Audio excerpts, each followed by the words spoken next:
Hey guys, welcome to the channel. As you see in the thumbnail, what if Issei banished and ended up magical world and harem with Kunou, Loup Garou, Tiamat? Before I start, please do support for more awesome content, and subscribe my channel and like this video. Go support and follow the DanzyDanz for writing that awesome fanfic, and also make sure to comment on this story. Link in the description. Let's start this video. Deep within the heart of the lush, verdant forest, a mischievous band of yokai gathered. These lively pranksters hadn't quite grasped the subtle nuances of the phrase personal space. Their sole purpose in existence seemed to be derived from tormenting and frightening creatures of other species. Today, they had a prime target in their crosshairs, a lone human, practically ringing the dinner bell with every step he took. At the helm of this approaching chaos was none other than a wily kitsune, her bushy tails twitching like hyperactive, extremely fuzzy snakes. She sensed the approaching human with the precision of a bloodhound on a scent trail. Grinning from ear to pointy ear, the yokai advanced, their excitement evident as they inched closer to their quarry. But then, in a collective moment of clarity that would go down in yokai history, they all decided, in unspoken agreement, that perhaps this particular human was a tad too challenging. It was a classic case of let's not get punted to the heavens syndrome, a rule etched into their folklore through generations of unfortunate pranking attempts. So, in a synchronized frenzy, they executed a lightning fast, about-face, and bolted back to whence they came. And there he stood, the unwitting protagonist in the supernatural sitcom, amid the towering trees, his heart racing as if he just survived a marathon on a caffeine overdose. Sweat dripped from his furrowed brow, mingling with the forest grime that clung to his body like a clingy X. His unremarkable brown hair resembled a bird's nest after a particularly wild party, and his dull brown eyes scanned the forest, their main emotion being confusion, and maybe just a dash of annoyance at his unexpected workout interruption. With a nonchalant shrug, our intrepid hero resumed his workout routine. If one could call it a routine, that is. It was more like a spectacle, a baffling display of physical prowess that defied all logical explanation, even in a world teeming with magic, because there was nothing magical in his exercise. Issei continued with what he fondly referred to as the synchronized tree hug. In a feat of sheer insanity, he embraced not one, not two, but an entire grove of trees simultaneously, like some sort of arborous octopus. His rippling muscles strained against the bark as he performed this arboreal interpretive dance. Birds perched in the branches above watched in a mix of awe and terror as their homes trembled with each tree-hugging embrace. After several reps, he transitioned into the boulder bop.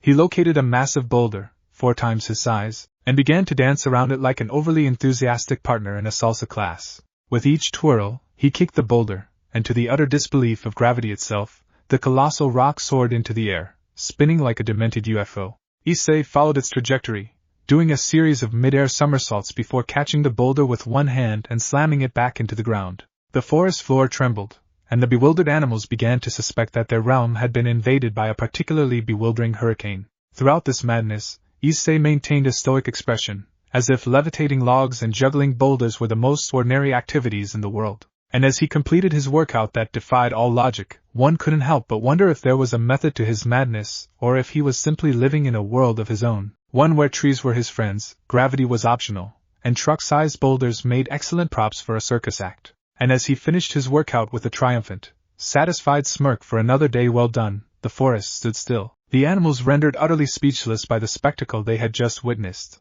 Issei wiped a bead of sweat from his brow, completely unaware that his daily exercise routine had officially transcended the realm of the ludicrous and entered the annals of the Surreal. All done, he huffed with satisfaction, a glint of perverse determination in his eyes as he declared his next goal: time for porn. With the grace of a gazelle on caffeine, he bolted towards Coast City. His speed defied the laws of physics, leaving behind a trail of befuddled squirrels and bewildered birds and panicking yokai that believed he was chasing after them. His destination?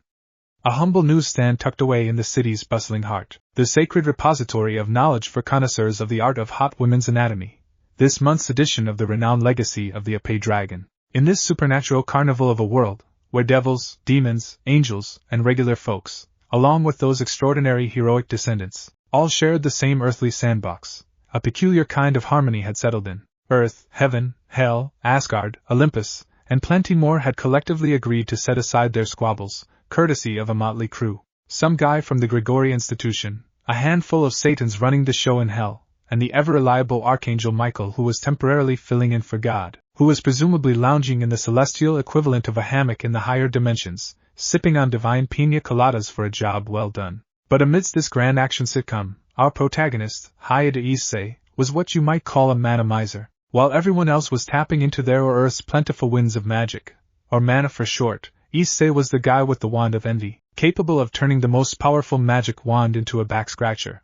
Issei's upbringing had been nothing short of a whimsical fairy tale, albeit one penned by a particularly quirky author. His parents, who he lovingly referred to as Pops and Mumsy, were your garden-variety magic enthusiasts. Yet for some reason, they decided that living in a remote forest miles away from civilization, specifically, Coast City, was the epitome of the good life. This hidden paradise was expertly concealed from prying eyes, courtesy of a mysterious Japanese deity who preferred to remain incognito for now. And as for Issei, he simply rolled with it, content in his blissful ignorance. The reason behind their hermit-like existence remained an unsolved puzzle that he didn't care to solve. Issei's eccentricity didn't stop at his mind-boggling workouts. Oh no, he had a quirkier side, cultivated by years of living in isolation with his peculiar parents, his closest confidant being a barn owl who occasionally mistook him for a predatory creature, unless he came bearing breadcrumbs, of course. But perhaps the crowning jewel in the eccentricity crown was the frustration born from his parents' uncanny ability to dodge any questions about their peculiar living situation. Why in the middle of nowhere, where the chances of finding himself a girl, let alone a girlfriend that would let him do stuff, were roughly on par with discovering a unicorn? Riding a pogo stick? My goal? Simple. I want to assemble a harem of supernatural beauties. And I've got this grand plan to get there, by getting powerful first. The rest? I'll figure it out on the fly.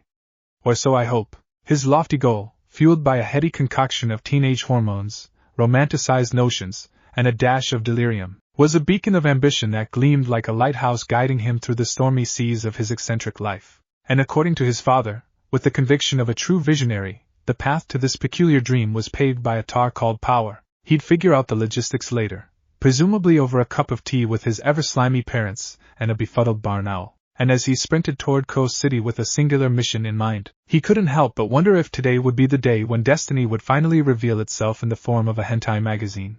As Issei arrived at the bustling heart of Coast City, he hastily donned his trusty maroon and white tracksuit, with its symbolic 3 white stripes. It was one of the many hand-me-downs from his father.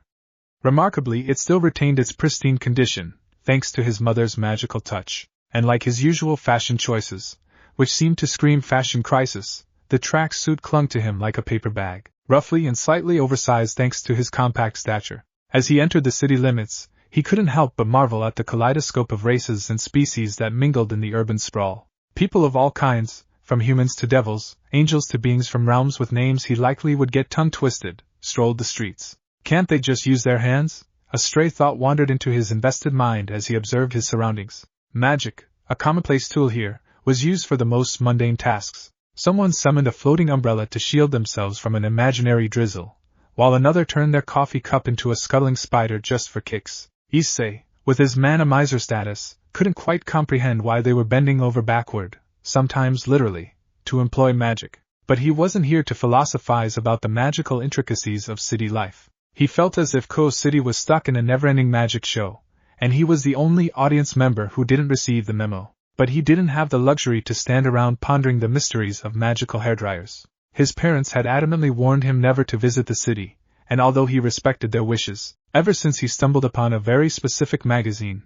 disguised as a historical tome, no less, with a smoking hot, scantily clad angel, which was just a fallen angel who painted their wings black, posing seductively on the cover, hidden under his father's bed, his curiosity, and soon enough, desire had become an insatiable beast. It had gnawed at his every waking moment, driving him to risk the wrath of parental admonition for the sake of that monthly issue. With a promise to himself to return quickly, he set off on his noble quest, and got completely sidetracked in a heartbeat as a vision of exotic allure sauntered past him, a demon girl from the Leprine clan. She was the epitome of supernatural allure, a bronzed-skinned beauty with long, tantalizing legs, cascades of snowy white hair that brushed her shoulders, fluffy rabbit ears perched atop her head, and a cheeky pair of elven ears that peeked out like secretive accomplices. Why did her kind have 2 sets of ears? He had no idea. One thing he knew, being the eager connoisseur of the supernatural and a pervert, found himself unable to tear his gaze away. His eyes practically laser-locked onto the mesmerizing spectacle of her firm hips, causing him to momentarily forget his sacred quest for the elusive adult magazine as he pondered the chance of getting his head smushed between those tantalizing bronze thighs.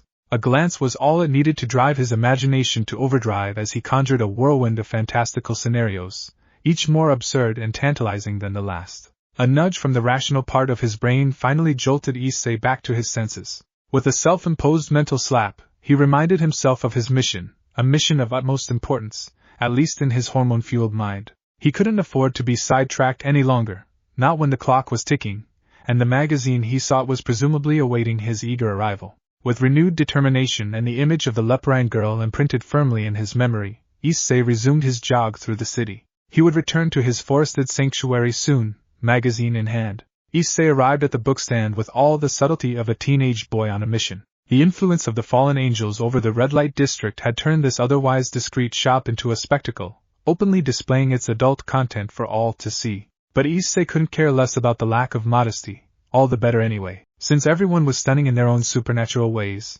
his mind was nonetheless fixated on a singular book. Although it took his entire willpower to control his thoughts from wandering into the labyrinth of erotic books that beckoned seductively from the shelves, he spotted what he had come for, the monthly issues of the Issei Dragon. It had the bright pink magical girl Leviathan on its cover, but he knew that it was just a cross-promotional material to get his hopes up. Nevertheless, with a triumphant grin, he plucked it from its place, his fingers handling it with a mix of anticipation and reverence. As he strutted towards the cashier, the shop's owner as well as guardian of sensuality, Calawarner, regarded him with a knowing smirk. She was a fallen angel, a temptress who thrived in this tantalizing domain. Tall and buxom, her brown eyes hinted at a mischievous secret, and her long, navy blue hair cascaded like a silken waterfall, concealing one eye, leaving the other to convey her playful nature. Her attire was a maroon coat-like top that hinted at danger, and a matching miniskirt that oozed office lady. More importantly, at least for him, her trench coat was unapologetically open at the chest, showcasing her ample chest and cleavage, adorned with a gold necklace around her neck, gleaming like an invitation for his eyes. Never late, huh? Calawarner arched an eyebrow, her voice laced with amusement as she scanned his choice. Hey! Eyes are up here, kiddo. Issei, undeterred and seemingly immune to subtlety, responded with a simple point, his gaze remaining steadfast. Yeah, but your goods are down there. Calawarner couldn't help but chuckle.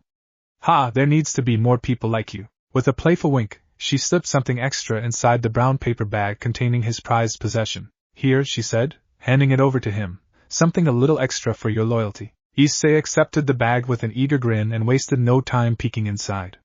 Awesome! Whatever surprise lay within that tiny box was an added bonus to his already successful mission. As he made his payment with an extra bounce in his step, he strutted out of the store, an unspoken promise of returning next month for another rendezvous with temptation and the ever-enticing Calawarner. Issei emerged from the store, his stride full of newfound confidence.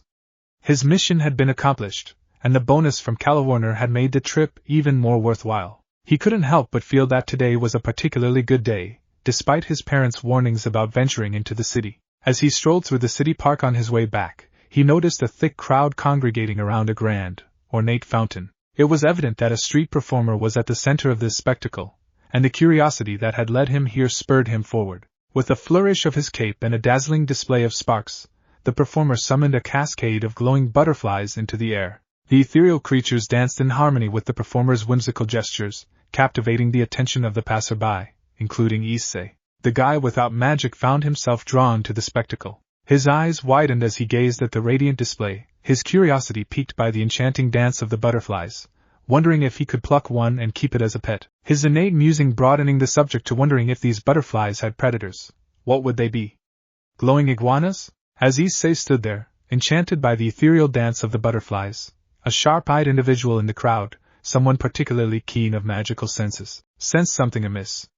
With a furrowed brow and a growing suspicion, they began to scrutinize Issei's presence, their magical perception honed like a finely tuned instrument. In this world where magic was woven into the very fabric of existence, the absence of mana was as conspicuous as a rainbow in a monochrome world. And it didn't take long for this perceptive individual to arrive at a startling conclusion. Issei was hiding his mana, a grave offense that went beyond the boundaries of legality. With a voice that cut through the hushed awe of the onlookers, the accuser pointed an accusatory finger at Issei.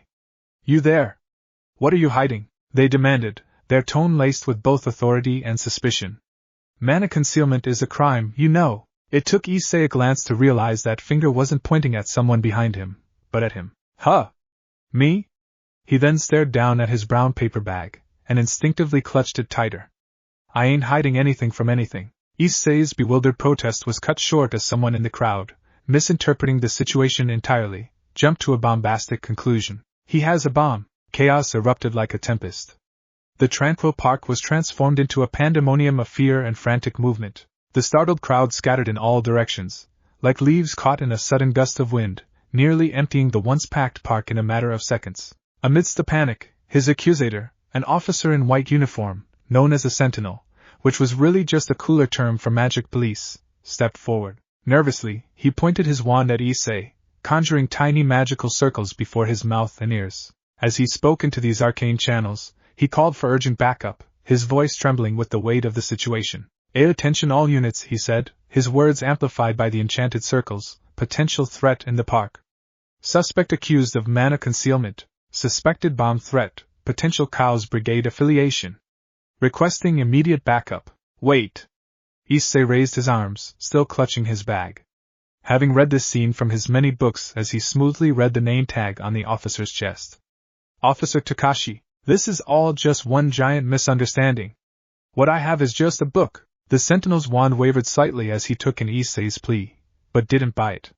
Dee don't you move. The park had fallen eerily silent, save for the distant hum of magical activity, and the tension that hung in the air like a charged storm. If you don't believe me, then have a look, Issei said, his voice earnest, as he tossed the paper bag toward Officer Takashi, who emitted a non-magical high-pitched shriek that could have shattered glass, making it seem like he'd suddenly sprouted pigtails complete with pink ribbons.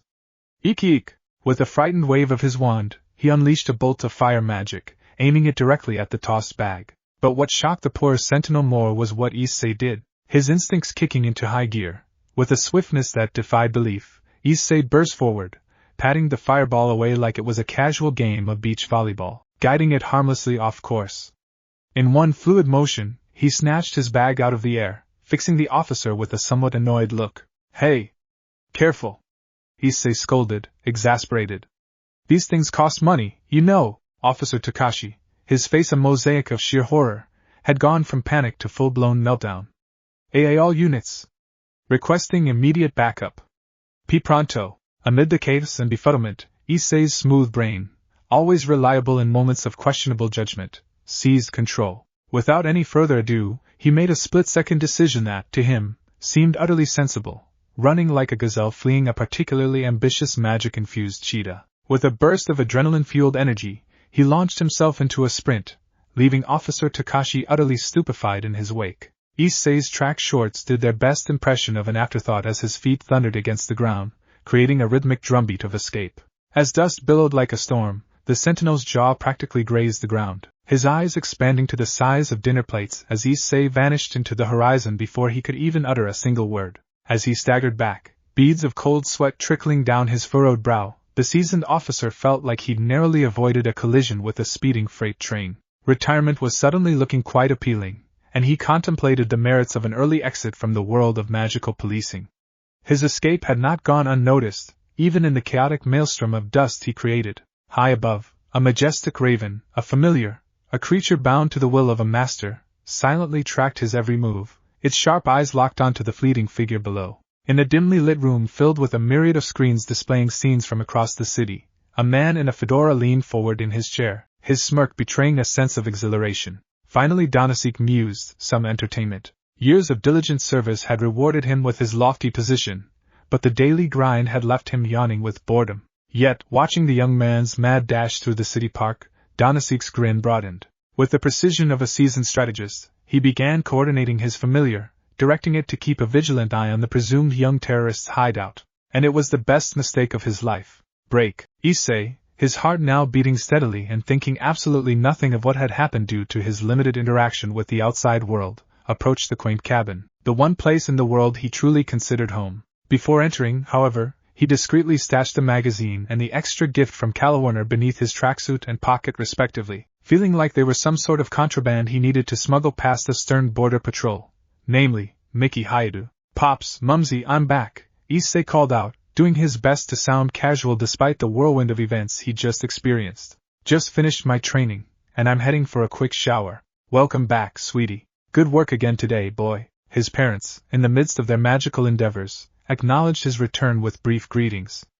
They were well accustomed to their son's routine and peculiarities. With the grace of a seasoned spy, Issei tiptoed through the living room and up the stairs. His mother, Mickey, occupied a cozy corner, her fingers moving with the grace of a master, as she knitted a warm sweater destined to be cozier than a dragon's den, thanks to her enchantments. Meanwhile, his father, Garou, was knee-deep in what Issei affectionately dubbed fatherly mysteries. This enigmatic term encompassed a medley of odd experiments and tinkering with peculiar magical contraptions, an everyday occurrence in their enchantment-infused abode. Issei's entry went unnoticed, a common state of affairs in their magical household, where everyday life unfolded against a backdrop of magical charms, elixirs, and eccentric incantations.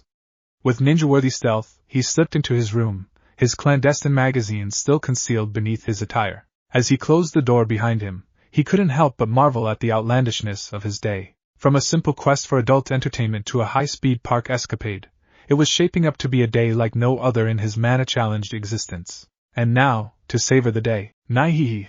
Issei's gremlin chuckle filled the room as he retrieved his prized contraband and the small box gifted by Calwarner, a gel that promised heightened pleasure. He stared at the mysterious gel for a moment, perplexed by its potential applications, and then placed it inside a small trinket box. I'll figure that one out later, he muttered to himself with a mischievous grin. With the anticipation of a treasure hunter unveiling a long-lost artifact, Issei now held the magazine before him, Legacy of a Pay Dragon. He admired it with pride, his fingers itching to tear off the plastic cover and delve into its contents. But just as he was about to embark on his evening of indulgence, fate had other plans. A thunderous crash reverberated through the cabin as its door was blown open from the outside with a surge of magic. His moment of blissful solitude was shattered, and he found himself facing an unexpected and undoubtedly noisy interruption. Did Mom find Dad's stash again? He idly wondered, taking a cautious peek from his bedroom door. To his surprise, the scene unfolding before him was far from the usual domestic drama. 3 unwelcome guests had invited themselves into the living room, their authoritative presence rendering the air thick with tension. Leading this impromptu intrusion was a fallen angel with a striking appearance, 4 black wings and a jauntily perched fedora atop his head. The glint in his eyes hinted at a thrilling hunt, and Issei couldn't help but feel that his hope for a peaceful evening was being thrown outside the window. 2 others accompanied the fallen angel. Issei immediately recognized Officer Takashi among them, but the fallen angel woman at his side was impossible to ignore. She wore a modified sentinel uniform that accentuated her provocative and dangerous aura. The attire was form-fitting, leaving little to the imagination, with a white top that clung to her voluptuous figure, the collar daringly open to reveal a tantalizing hint of her ample cleavage. Her matching miniskirt hugged her hips, showcasing her long, shapely legs, clad nicely in black tights. Her silky raven hair cascaded straight down her back like black silk, framing a face that bore an air of exquisite beauty. Sharp violet eyes held a captivating intensity, hinting at her cunning and predatory nature. Her, painted a seductive shade of crimson, seemed to curl into a perpetual smirk. They look like regular hermits, Danzydanz, Rainier commented casually, dismissing any notion of strangeness. Maybe they just prefer the quiet life. He's here, Danzydanz declared firmly, his gaze narrowing. You too, searched the house for him. Yes, sir. Officer Takashi nodded obediently, his usual carefree demeanor replaced by a sense of duty as he embarked on his house-hunting mission. Rainier fluttered away with a nonchalant hum. The room's tension continued to escalate, and Miki Hayato couldn't conceal her fear. She turned to Danzydanz with a trembling voice. Oh, officer, what's all this about? Have we done something wrong? Danzydanz offered an explanation, though cryptic and enigmatic. All in good time, ma'am, but for now, we're looking for a suspicious individual whom we believe to have affiliation with the Cows Brigade. Cows what? Goro Hayato, now playing the role of the protective husband, inquired with bemusement. He held his wife close, trying not to provoke the sentinels. With all due respect, sir, we don't have anyone like that here. We don't even know what that is. Danzydanz shot them an incredulous look. Have you two been on a permanent camping trip? Goro couldn't resist a smirk. Well, our house is in the middle of a nameless forest, and we've been here for the past couple decades. I suppose the comparison isn't too far off. The chief sentinel paused, his irritation and amusement warring on his face. Right, Danzydanz conceded with a cough. My apologies, but we tracked the suspicious character here, and is this him? Rainer's voice came from the second floor, somehow sounding both amused and bemused at the same time as she tugged Issei's ear. This pervert that had just blatantly asked me my 3 sizes? Ow. Ow. Ow. Ow. Ow. Both Mickey and Goro face-bombed. The abrupt identification by Rainer left Danasik momentarily flabbergasted. He blinked at Issei, who remained undeterred in his ogling of the lieutenant's assets, wearing a leering grin that could rival a Cheshire cat's. Yes, that is him, Danasik muttered, his initial confidence melting away like ice cream in the summer sun. He couldn't quite believe what he was witnessing. Takashi, confirmation, sir. Officer Takashi, who had been diligently searching the house, reappeared from the kitchen, having found no sign of a hidden fugitive under the cupboards. His expression quickly shifted from determination to sheer panic as he pointed a trembling finger at the unfazed brown-haired leecher. Ah. That's him. The situation had gone from mildly absurd to utterly surreal in a matter of moments, leaving everyone in the room questioning their own sanity. A long exhale was held. Ma'am, sir, Danasik said, attempting to regain some semblance of authority. Does your child possess any peculiar proclivity for improvised explosives, perchance? Mickey and Goro exchanged bemused glances.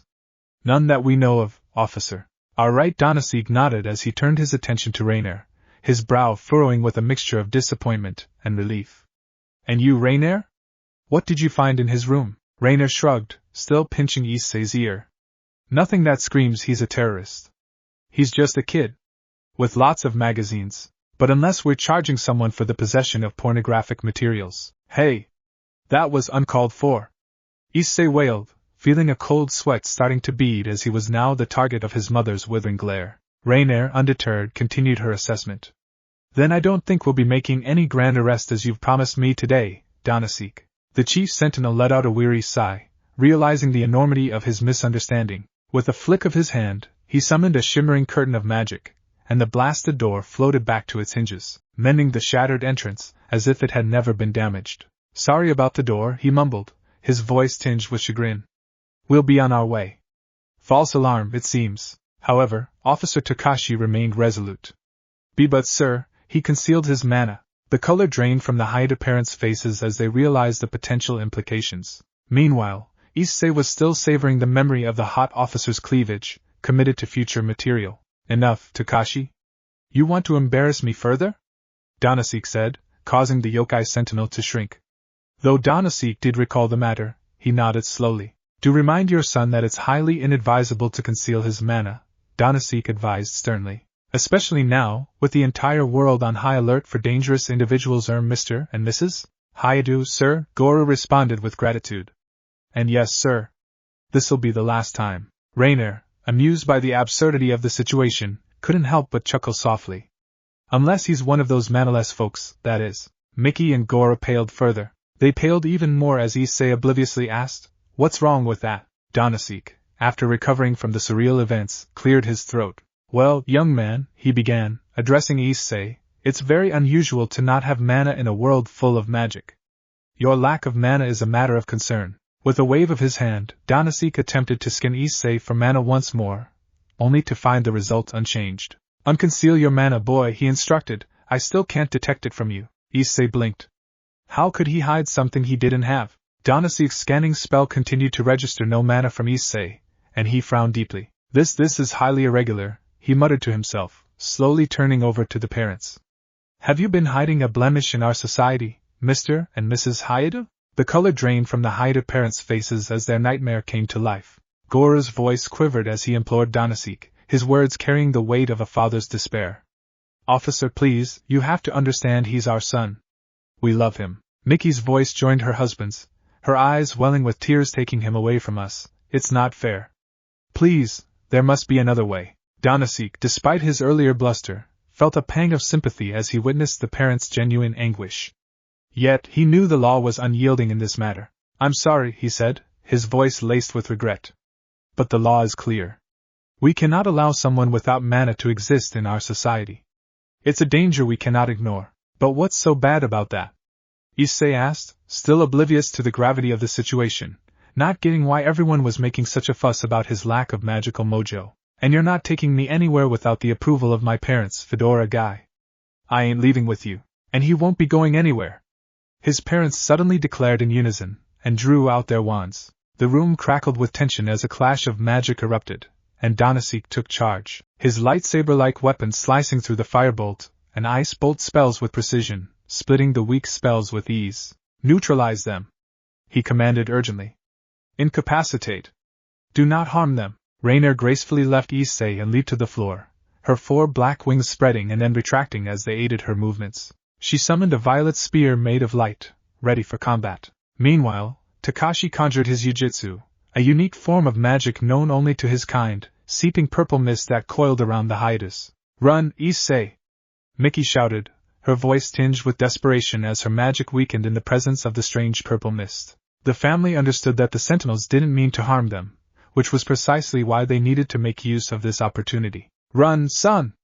We'll be all right. Get the kid," Rainier instructed Takashi, her light spear crackling with energy. With a swift movement, she sent a jolt of electricity toward the parents, not to harm them but to surprise and incapacitate. Mickey and Goro winced in surprise rather than pain. Danzydanz and Rainier kept their attention on the adult hiatus as Takashi rushed forward to capture Issei. It appeared that today was the rare day when he defied his parents' orders not once but twice. "Come with me, and now, Blarga!" Officer Takashi could be heard yelling as he cartwheeled across the house, leaving a gaping hole in the wall and sending the bewildered sentinel on an impromptu tour of the neighboring trees. The stunned silence that followed was thick enough to slice with a butter knife, as everyone, sentinels included, wondered if a meteor had struck the house sideways. Mickey's knitting needles hovered midair, Gora's magical contraptions that were simply glorified alarm clocks ceased their erratic whirring, and the both of them collectively wondered if they had somehow overlooked their son's secret superhero training regimen amidst their enchantment-filled lives. "So," Issei muttered, his knuckles still crackling with unfathomable power, his flippant brown eyes now glinting with an edge of danger.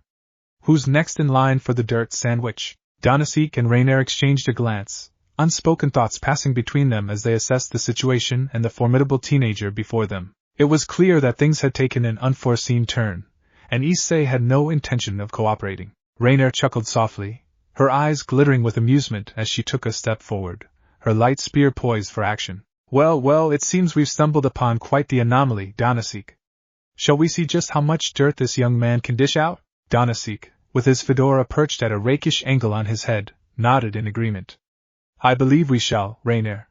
This might turn out to be an eventful evening after all. After you?" As Rainier prepared to launch her light spear like a javelin at the audacious teenager, Goro and Mickey, who had been momentarily stunned by the unfolding spectacle, suddenly snapped out of their stupor.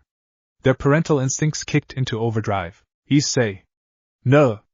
they exclaimed in unison, their voices filled with desperation and fear that lost steam midway, transforming into an extended, bewildered, "Oh!" because their son had caught the light spear midair.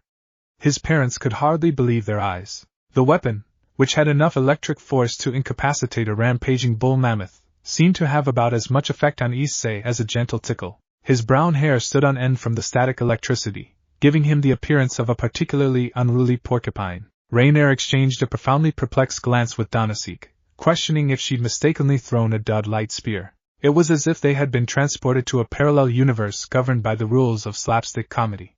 They watched in stunned silence as the young boy returned the light spear. It blazed through the space between them with the speed of an interstellar jet, slicing through the air with an otherworldly hum. Rainier's raven hair flapped dramatically as the projectile sailed past her, leaving behind a trail of bewildered sparks. Danzydanz, momentarily entranced by the dazzling display, contemplated whether he had accidentally wandered into a magician's circus instead of a police operation. The light spear continued its journey, leaving a pair of very confused and now highly terrified sentinels in its wake, who were now deeply questioning their own strength, training, and life choices. "Damn, I missed," Issei muttered, his voice colored with the nonchalance of someone who had just thrown a poorly aimed dart in a pub. "I won't miss next time, though." Rainier, having narrowly escaped the prospect of having her upper frame turned into pink mist, couldn't help but be relieved. She promptly sank to her knees, her recovery far from graceful. Danzydanz sensed the gravity of the situation and the undeniable power that Issei possessed, and quickly realized that he needed to change his approach. He and Rainier could at least hold back against town-level disaster level, but the kid was undoubtedly several grades above. He couldn't afford to let this anomaly slip away or become an actual threat. And surrendering him to the Bureau seemed too much of a waste. Moreover, this presented a golden opportunity. Taking a glance at Issei's parents, who were now in their 50s and looking bewildered, he saw a potential angle to exploit. "Kid," Danasik began, his voice edged with a seriousness that hinted at a past filled with close calls. "You've got some serious power, but the world isn't kind to those without magic. No matter what you do to me or Rainier, our higher-ups and the entire world will track you down to the ends of the earth. Your family will be in constant peril. Maybe you can handle the heat, but can your parents do the same?" With a glance at his parents, who were now reaching their 50s and had seen more than their fair share of hardships, Issei knew that he wanted nothing less than a life of peace for the people who had raised him with love and care. "Son," Mickey muttered, really questioning if she really had managed to carry this behemoth of sheer strength in her womb for 9 months. "You don't have to do this." Issei took a moment to think, his brow furrowing in deep contemplation. "No, Mumsy. I think I have to. I want you guys to live in peace." Issei, his father, started to tear up, touched. Finally, Issei nodded. "Let's hear the deal first, Fedora Guy." Fedora Guy offered a sly smile. "What I want is simple: prestige, recognition, and opportunities. You'll enroll in an Arcane Academy of my choosing, and I'll be your sponsor. If you rise to the top of the ranks at this prestigious institution, or even just get in its top peerages, it will benefit me greatly. In return, I'll keep quiet about your lack of mana, handle Officer Takashi, and ensure your family lives in peace and abundance. Like sending them to Hawaii and stuff?" Danasik leaned forward, a grin playing at the corner of his. "Yes, Hawaii and more. All expenses covered. We're talking top-tier vacations here." "Hawaii?" Gore mused, his voice tinged with dreamy nostalgia. "Hula girls, tropical drinks, I've always wanted to see that." "Goro." Issei narrowed his eyes, contemplating the offer while his mother reigned in his father's daydreams with a pinch. Easy to see where he'd inherited his perverse tendency, really. Meanwhile, Rainier, seated on the floor but with a sharp eye for personal gain, chimed in as she picked herself up, her voice trembling with determination and perhaps a touch of fear. "I can help him keep his secret. File his case as undercover work. But I want my piece of the pie too, Danasik. As per usual, of course." Danasik smirked. "What do you say, kid? Does that place have hot babes?" Danasik smirked. "Tons." With a resolute stare, ambition blazing, Issei slid down the staircase railing with an air of casual rebellion. As he touched down at the bottom, he pointed a finger at the 2 bewildered fallen angels before him. "Say no more, should have started with that. You've got yourself a deal, mister." Goro and Mickey exchanged glances, their faces reflecting a medley of relief, gratitude, and lingering confusion about when their adorable son had evolved into a powerhouse. They couldn't help but wonder if their goddess had lent a hand in guiding their beloved boy on this unexpected path. Although, the goddess did mention their son is just a normal human back to a time before magic took over. His moment of coolness, however, took a nosedive as Issei obliviously asked, "What's a peerage? A magical sort of porridge? I'm warning you, I'm no good at cooking." Entrance day at the renowned Arcane Academy of Bailgazix was a supernatural spectacle that could rival a supernatural fashion show. The fast field buzzed with an array of students, each flaunting their magical heritage with the enthusiasm of a mystical peacock. Devils showed off their bat-like wings with an "I woke up like this" attitude, while fallen angels stretched theirs gracefully, making wing envy a thing with their black feathers. Nephilims, a dash of angelic and human cocktail, paraded with a confidence that screamed, "We got the best of both worlds," with their immaculate white feathers that seemed to have been polished with celestial conditioner. But oh, we're just getting started on this magical buffet. Merely the opening act in this supernatural circus. Succubi, descendants of Lilith the Great Temptress, oozed sensuality with every step and twirl of their spade-tipped tail, leaving a trail of bewildered examinees who'd suddenly forgotten why they were here, lost in the succubi's hard pupils' bewitching gaze. Heavily armored Dullahans clanked about, hauling colossal magical swords that suspiciously resembled oversized flat iron bats, at least, according to one cheeky young man named Haida Issei, who was still trying to figure out if their heads came with a detachable feature, and if he could roast marshmallow on the magical flames spewing from their headless necks. Kitsons bewitched with a charm that could convince you to sign up for a lifetime of chores and tail brushing, but hey, at least it'd be under their spell. Yukiana brought an icy coolness that had folks reaching for winter coats. Meanwhile, vampires and werewolves were engaged in a glaring contest as if they were competing for the most broody and mysterious award. It was clear that they had their own rivalries to settle, and it didn't involve who could sulk better in the corner. Greek sirens with their enchanting voices serenaded the crowd, while harpies soared above, their feathers glittering like precious gems. Norse valkyries moved gracefully through the crowd, their formidable presence felt by all. And if you thought that was all, hold on to your enchanted hats. Mythical creatures from all over the globe gate-crashed the supernatural soiree. Elegant Chinese qilins strutted their stuff, dragonborns, direct reincarnations of dragons, soared overhead, spewing breaths of ice and flames to the skies. Arabian genii granted wishes like pros, crafty Irish fairies caused mayhem with their mischievous pranks, and Greek satyrs led a conga line that would make the gods themselves blush. It was a who's who of supernatural society, and everyone and their mythical pet had RSVP'd. But wait, there's more. The so-called heroes' descendants, a bunch of humans with pedigrees that could put your family tree to shame, proudly called themselves the Heritors. Their presence was like a glittering cherry on top of this otherworldly sundae, as if to say, we may not have wings, but our dads can beat up your dad just fine. One quirky Grim Reaper, unlike any of her peers, surfed through the air with her scythe as if it were a sleek, ebony surfboard. With a skull hoodie billowing dramatically, she carved through the skies with an effortless grace that was both eerie and oddly enchanting. Within this mystical melting pot, you could almost hear the Academy grounds whispering with secrets, stories, and the promise of epic rivalries to come. In the grandstands, among the sea of extravagance, sat Goro and Mickey, clad in attire that could be best described as conspicuously understated. They couldn't help but feel like they had accidentally wandered onto the set of a mythical fashion show. Their clothes were notably nicer, courtesy of Danasik's investment, but they still ranked a few fortune levels below other parents. Goro, who had developed a friendly rapport with Danasik after sharing a round or two of beer, leaned in, his voice laced with concern. Do you think this is really okay, Danasik-san? They all look so powerful, I'm worried. Mickey added, her eyes darting around the crowd of flamboyantly dressed parents, and their equally flamboyant offspring. His fingers casually tracing the rim of his signature fedora.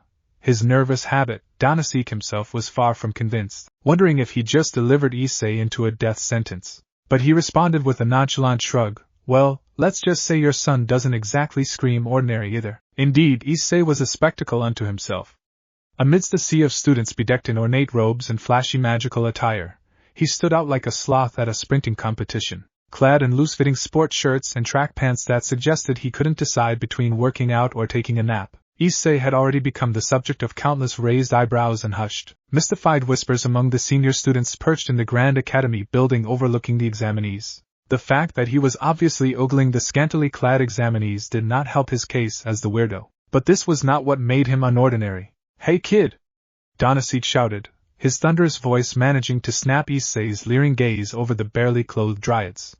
Don't just stand there, do your warm-ups. Snapping out of it, Issei nodded, flashed a smirk and a pair of thumbs-ups. While other examinees discreetly summoned ethereal weapons or practiced incantations to flaunt and perhaps gain recognition or even intimidate their fellow exam takers, Issei simply focused on getting himself ready. All right, he muttered as he stretched his legs left and right, crouched, and then rocketed to the skies as he began his routine. He started with what he dubbed a serious series, squat to pierce the stratosphere, a maneuver that involved squatting low, raising his arms in the air as if to catch an imaginary beach ball, and then jumping high enough to rival a cannonball's trajectory, leaving his imprints on the grassy field with each powerful jump, and catching bewildered looks from the flying dragonborns, harpies, and a slew of other winged races. They blankly stared at him as he soared through the air, not meeting their gaze as he was fiercely focused on his exercise, before he made his landing that resembled a miniature meteor impact, complete with a crater. With each leap, the crater grew bigger, before he then smoothly transitioned into the serious series, sprint to nowhere, sprinting in place with such intensity that it looked like he was determined to dig a hole straight through the Earth's core.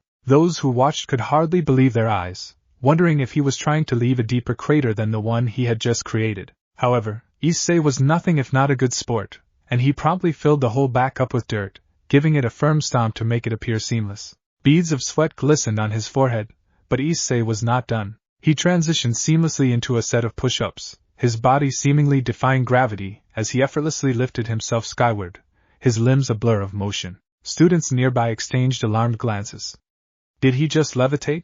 No, one student with dirty blonde hair stammered.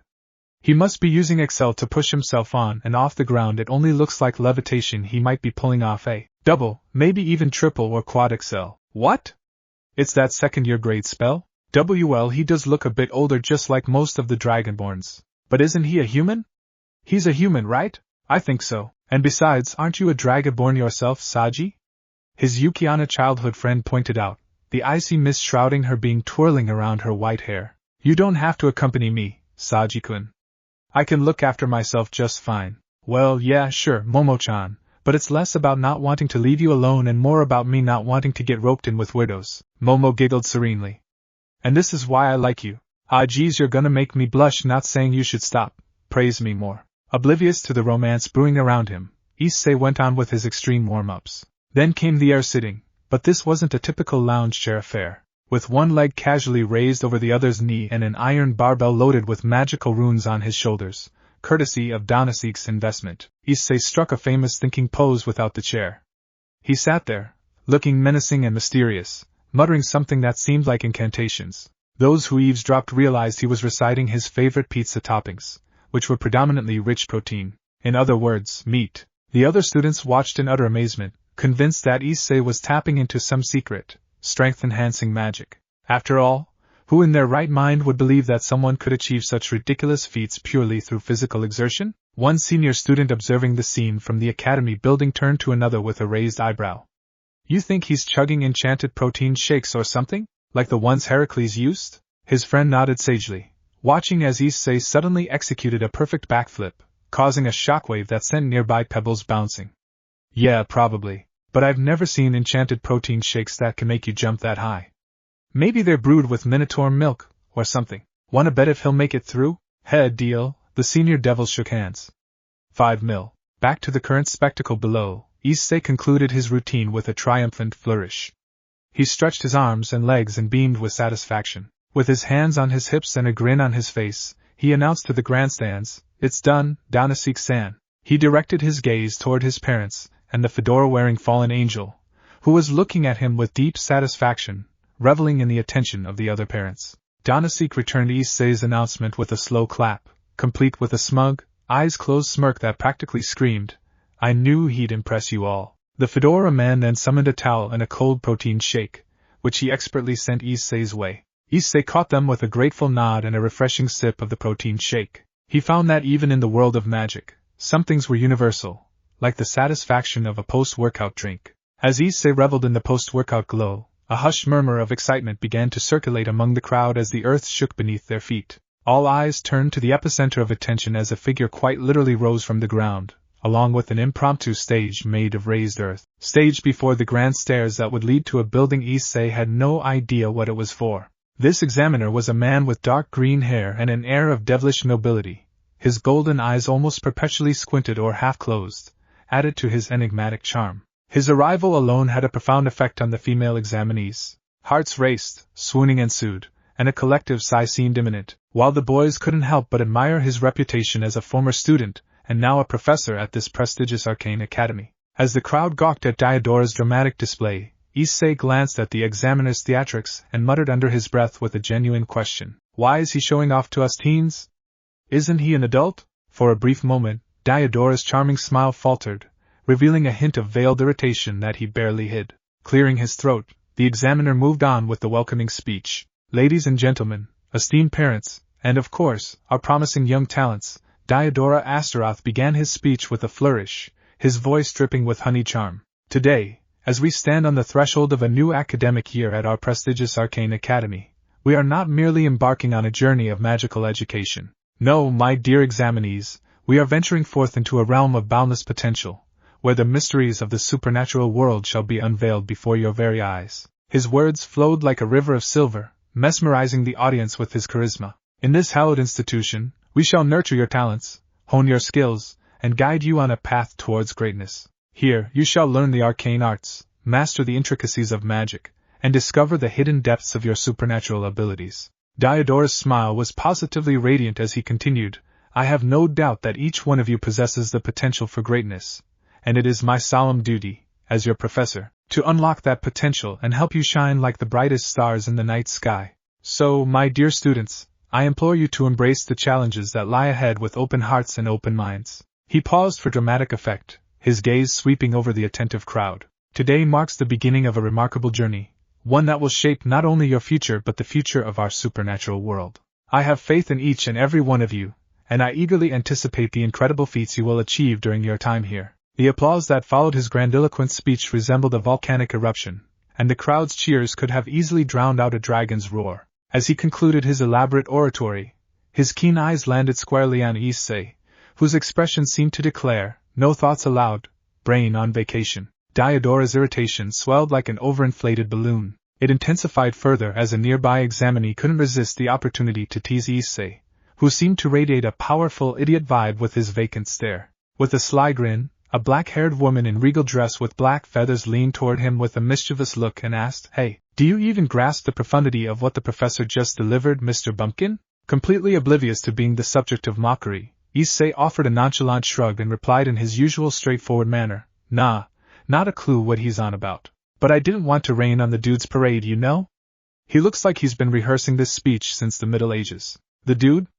Diodora caught the whole exchange, and with a subtle flicker of irritation in his eyes, he silently resolved to flunk Issei no matter what, determined to teach the young upstart a lesson in humility. But Issei was as humble as he could get, fully aware that he must be the least threatening examinee around. Yet his sincerity only seemed to baffle his fellow examinee further, who exchanged incredulous glances with those nearby. Feeling bold and eager to nab his first friend, and maybe a little too honest, Issei then added his genuine compliment, "By the way, you've got great racks, miss." The woman he mistook as a succubus blinked her golden eyes twice.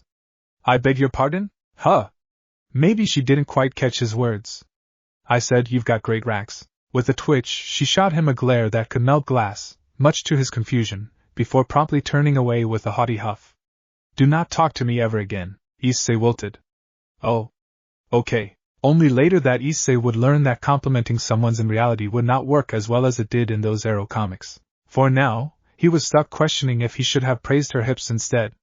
Or maybe she was a vampire? In that case, maybe he should have praised her eyes or fangs or something. Oh well. And only soon that Issei would come to learn of this temptress name, and that she was not, for a fact, a succubus nor an elf. Because despite this Heritor possessed elven-like ears and a dangerous allure that could rival a succubus, Semiramis was anything but. Break. With the grand opening speech concluded, Diodora proceeded to initiate the entrance exam. In an impressive display of magical prowess, he summoned a massive, intricate magic circle bearing the sigil of the Astaroth green family crest, green star surrounded by 5 crimson stars, beneath the feet of all the examinees. The ground quivered, and natural long tables with ornate carvings erupted from the ground's center. The test papers appeared if they descended from the heavens themselves, fluttered down gracefully, each paired with an exquisite writing quill. "Dear examinees," he declared, his tone dripping with poise, "these test papers, each letter pulsating with a life of its own, shall be your inaugural trial." The spectacle left the entire assembly in a state of awe, with admiration and fascination glinting in their eyes. However, Issei, perpetually the voice of bewildered reason and innate curiosity to always learn more of this unfamiliar world, couldn't resist muttering his perplexity aloud. Couldn't they have set this up from the get-go? He leaned over to a fellow examinee and asked with genuine bewilderment. "And why the open field? I was honestly expecting something more hands-on. You know, a good old-fashioned brawl. Maybe a tug-of-war with a hydra or something." Issei's comment resonated and rippled, especially with those who favored a more hands-on approach. The assembly quickly divided into 2 distinct factions, the muscle-brained enthusiasts, who yearned for a physical challenge, and the magic snobs, who believed in the purity of intellectual aptitude. As the murmurs of agreement cascaded through the crowd, so did the ensuing bickering. "He's got a point, you know," muttered one burly examinee, his muscles bulging as if ready to take on the world. A dragonborn echoed his agreement. "I really thought we're going to fight each other, not words. I was ready to wrestle a minotaur or something, man, and I've polished my sword all night long." These voices were met by the chorus of disapproving retorts from the magically inclined. "I can't believe they'd entertain such barbaric notions," a particular elf stated. "Physical challenges are so last century. We're here for intellectual superiority." Her view was shared by a vampire, who undoubtedly directed her words at the werewolves pack. "This is an Arcane Academy, not a playground for mindless brutes." "If this isn't a playground, then what's with the playground-level insult?" The comments were not unmet with a scathing retort as a woman with ashen gray hair and pointy lupin ears bit back, seemingly the alpha of her group. "H.M.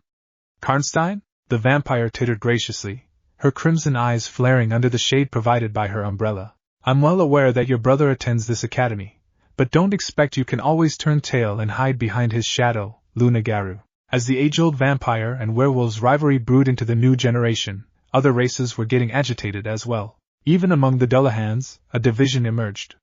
Those who embraced brute strength and those who valued intelligence and strategy clashed in a subtle but palpable way. The Dragonborns, typically associated with raw power, found themselves divided as well. Some nodded vigorously in agreement with Issei's sentiments, while others rolled their eyes at what they considered a lack of refinement. The power enthusiasts, colloquially known as muscle idiots by their more magically inclined peers, exchanged knowing glances, their expressions mirroring Issei's sentiments. This burgeoning conflict between physicality and magic began to cast a shadow over the once unified assembly. Observing this rift among the examinees, Diodora couldn't help but feel a growing sense of annoyance. He had been tasked and had meticulously crafted this examination to challenge both aspects of a supernatural's abilities, seeking a harmonious blend of magic and physical prowess. Now, thanks to a nobody's outspoken comment, the academy grounds seemed on the verge of erupting into a chaotic confrontation. Silence! And let the exam commence!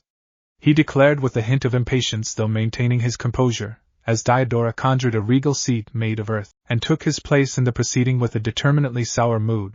As Issei took his place at one of the makeshift tables, surrounded by his fellow examinees, he couldn't help but furrow his brow in perplexity. The test papers before him were a chaotic jumble of scrambled words that seemed to dance on the page like drunken spiders, defying all logic and comprehension. Then again, what did he know about magic? For all he knew, even gravity might be magic. He glanced around for inspiration. To his left, a student elegantly waved their wand, commanding the unruly letters to fall in line with a flourish. To his right, another one, adorned with scales and feathers, simply pointed their clawed finger, uttering an incantation that brought order to the chaos with ease. Meanwhile, a third student recited Ordo Verbis as if it were the most natural thing in the world, and the letters obediently complied. With a sigh of reluctant conformity, Issei retrieved his standard black wand with its distinctive white tip, a thoughtful gift from Danzydanz. He mimicked the spell he'd overheard from the of his peers. Ordo Verbis, he uttered with hope. But in a twist that was hardly surprising, the letters remained stubbornly unimpressed, continuing their chaotic cha-cha as if they'd never even heard of Ordo Verbis. Ordo Verbis, he tried again, this time adopting the same tone as his mother when she saw him sneaking out at night time. Same result. Ordo Verbis? He tried again with a different intonation this time, as if he was asking the words for what sort of drinks they wanted. Still, there was no response. The letters mocked his efforts, twirling and somersaulting across the pages as if to say, "Tough luck, buddy." Growing more exasperated by the second, Issei muttered to himself, "This is stupid." As the scene unfolded, Issei's parents and Danzydanz looked on, their expressions a cocktail of panic and second-guessing their decision to involve him in this magical world. Maybe this wasn't a great idea after all. Diodora, on the other hand, was thoroughly enjoying the spectacle of Issei's bewilderment. But then, in a fit of exasperation, Issei decided to think for a moment. Perhaps the examiner had laid a hidden hint like his mother's did back when she was teaching him basic math. What did the dude say again? Each letter pulsating with a life of its own? Maybe that was the clue. Then Issei took matters into his own hands. Quite literally. He jabbed his thumb down onto one of the unruly letters, treating it like it stole his prized magazine, pinning it down as he delivered a cold glare that could have frightened a gorgon into stone. Anything that lives, he growled with the kind of low menace that would make a basilisk think twice, can be killed. Much to Diodora's astonishment and ever-growing annoyance, the other letters, apparently scared out of their wits and horrified by this audacious move, promptly straightened themselves out, forming coherent words and sentences in a frantic effort to avoid any further thumb-induced mayhem. The once chaotic exam papers now lay neatly organized before Issei, as if they had never been in a state of wild rebellion. The surrounding magically inclined students gaped in astonishment, their wands dropping to their sides. "You can do that?" whispered a certain tomboyish Dullahan with blue hair and a green streak, before pressing her armored thumb down on the letters and giving the exam papers an equally icy glare, her voice a low contralto. "Hey!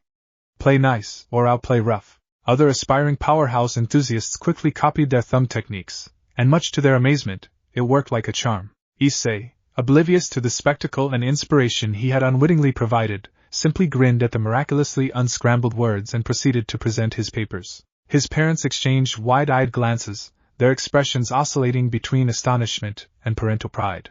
Danzydanz, on the other hand, could only shake his head in disbelief. It seemed that Issei's unique brand of non-magical chaos had somehow brought order to the magical chaos before him, and it was a sight to behold. With the first practical exams concluded, several students found themselves eliminated, their dreams of attending the renowned Arcane Academy of Baelgazix dashed. Tears were shed, some more bitterly than others as they returned to their parents, some staying out of respect to their friends among the examinees, some leaving straight home to numb their sorrows. Diodora, with a demeanor as cold as a snow golem's heart, continued to lead the examination, making it clear that he had zero sympathy for those who couldn't keep up. As the entrance exams kicked off, Issei and the remaining examinees were faced with tasks that required a profound understanding of magic. However, Issei, the unapologetic maverick, approached them with his unique, muscle-bound perspective. His unorthodox methods and out-of-the-box thinking began to inspire a motley crew of power enthusiasts who couldn't resist the lure of his unconventional charm. Kid, so that no one suspects your idiot strength, make up a fake spell name or classification just before you show your strength. Danasik's words of caution resonated within him. When confronted with a riddle that required solving a complex magical equation, Issei did what any sane person would do, flexed his biceps, muttered muscle magic, kilo impact, and delivered a ground-shattering punch. The shockwave revealed the magical boxes containing the answers hidden beneath the field. The Dragonborns and other muscle aficionados nodded in silent appreciation, and soon, they were all attempting to solve magical problems by enhancing their physical might instead of funneling their mana into their magical prowess. The second challenge involved summoning and controlling elemental spirits, a task that typically involved intricate hand movements and incantations. Issei, however, had a different approach. Muttering a baloney spell he prepared nights before, Issei exerted his physical strength to create a massive gust of wind, leaving onlookers convinced he had summoned a small tornado-like air elemental with a simple clap of his hands. It was like watching a magician pull a rabbit out of a dumbbell. Issei's unconventional antics spread like wildfire, and even the students who had initially scoffed at his methods found themselves drawn into the chaos. They realized that sometimes, thinking outside the magical box could lead to the most unexpected results. As they powered through the exams with their peculiar blend of brute force and magical mayhem, Issei and his newfound clique earned themselves the moniker of the Muscle Wizards. In the third challenge, examinees were tasked with navigating a complex labyrinth filled with magical traps and illusions, with strict airspace regulations in place. Anyone caught cheating by flying was in for a rude awakening as they smacked themselves into protective barriers like enchanted bugs. The walls themselves were embedded with protective barriers, rendering those who could phase through matters finding themselves smacking themselves into the hedge's concealed earthen wall. Never one to shy away from tackling his problems head-on, Issei decided to give the same treatment to the labyrinth, charging straight into the magically infused walls. He even allowed a small innocent-looking girl, evidently exhausted from all the exams, to hitch a ride on his back as he passed her by. Though, the bumpy ride made her feel like she was on the back of a wild centaur rather than a human. Catching sight of his bulldozing approach, his fellow muscle wizards enthusiastically joined the fun, and the rest followed suit, creating a labyrinth of chaos as they punched, kicked, and shoulder-barged their way through, freaking out their less muscled peers, who, despite their grumbling, crawled out of the labyrinth thanks to the many alternative exits that was now formed. Thank you. The blonde girl shyly nodded her head as she climbed down from his back, her long ears turning a shade redder as she nervously twirled her smooth locks. Hey, don't mention it, Issei replied with a grin and his trademark thumbs up. Why did you help me? Well, my mom always told me it's good to help animals, Issei explained in his typically blunt manner. Realizing his words might come across as rude, he quickly added, not that you're an animal, but you kinda reminded me of one, like a small, cute one, he mumbled, trying to clarify his intent. Adorable ones? Like a fluffy golden rabbit. She nodded, her blush deepening, mistaking his comment as flirting due to her heritage. I'm Asia Argento. Hi to Issei, he said, offering a handshake. Call me Issei. Issei, the young girl in the green outfit that Issei thought was too stuffy for this sort of adventure, muttered. She shook his hand shyly, a fleeting gesture. She'd no idea the softness of her touch had left him mystified. Her hand was so small. Or maybe it was his hands that were bigger? Thank you, Mr. Issei. I hope one day I can return the favor. No worries. He flashed a grin, before remembering his parents' guidance. Oh, actually, I don't need favor or anything. But will you be my friend? Radiant green eyes widening, Asia squeaked, blood quickly rushing back to her face and ears. Is that a no? Asia glanced around, feeling a mix of surprise and delight as she looked at Issei's earnest expression. After a moment of hesitation, she nodded bashfully and said, Okay, Mr. Issei, it's a pleasure. Awesome, my first friend, an elf. Asia blinked, and looked slightly guilty. Oh, but I'm not an elf. Huh? Issei blinked. Oh. So what are you then? I'm a succubus, Asia admitted, her own struggle with her innate desires beginning to show. You're a what? It was nice talking to you, Mr. Issei. Please excuse me. The succubus in the green outfit quickly scampered off the moment she saw her peers. A collective head-pat party awaited her. She seemed to have unwittingly become the designated little sister of the group, much to her embarrassment, leaving behind a very baffled Issei. What? Seriously? Since when did succubus wear a nun get-up? Diodora, on the other hand, watched in exasperation as his carefully designed magical tests were obliterated by sheer muscle and determination. His irritation grew with each unconventional success, and he was rapidly approaching the limits of his patience. Issei's influence had unleashed a magical maelstrom that he couldn't control, and it was pushing him to the edge of frustration. But for Issei and his fellow power wizards it was a day of triumph and camaraderie. They had not only survived the magical exams, but had also proved that sometimes a little muscle could go a long way in the world of magic. Issei found himself joining in the triumphant yelling and cheering and fist-pumping without not really having a clue what was going on, simply happy to be there for the good vibes, his face a permanent, laughing face. Of course, not everyone was thrilled with the muscle wizard revolution, particularly those who had spent years honing their intellect and magical finesse, and those who relied more on their skills and quick wit to adapt on the go.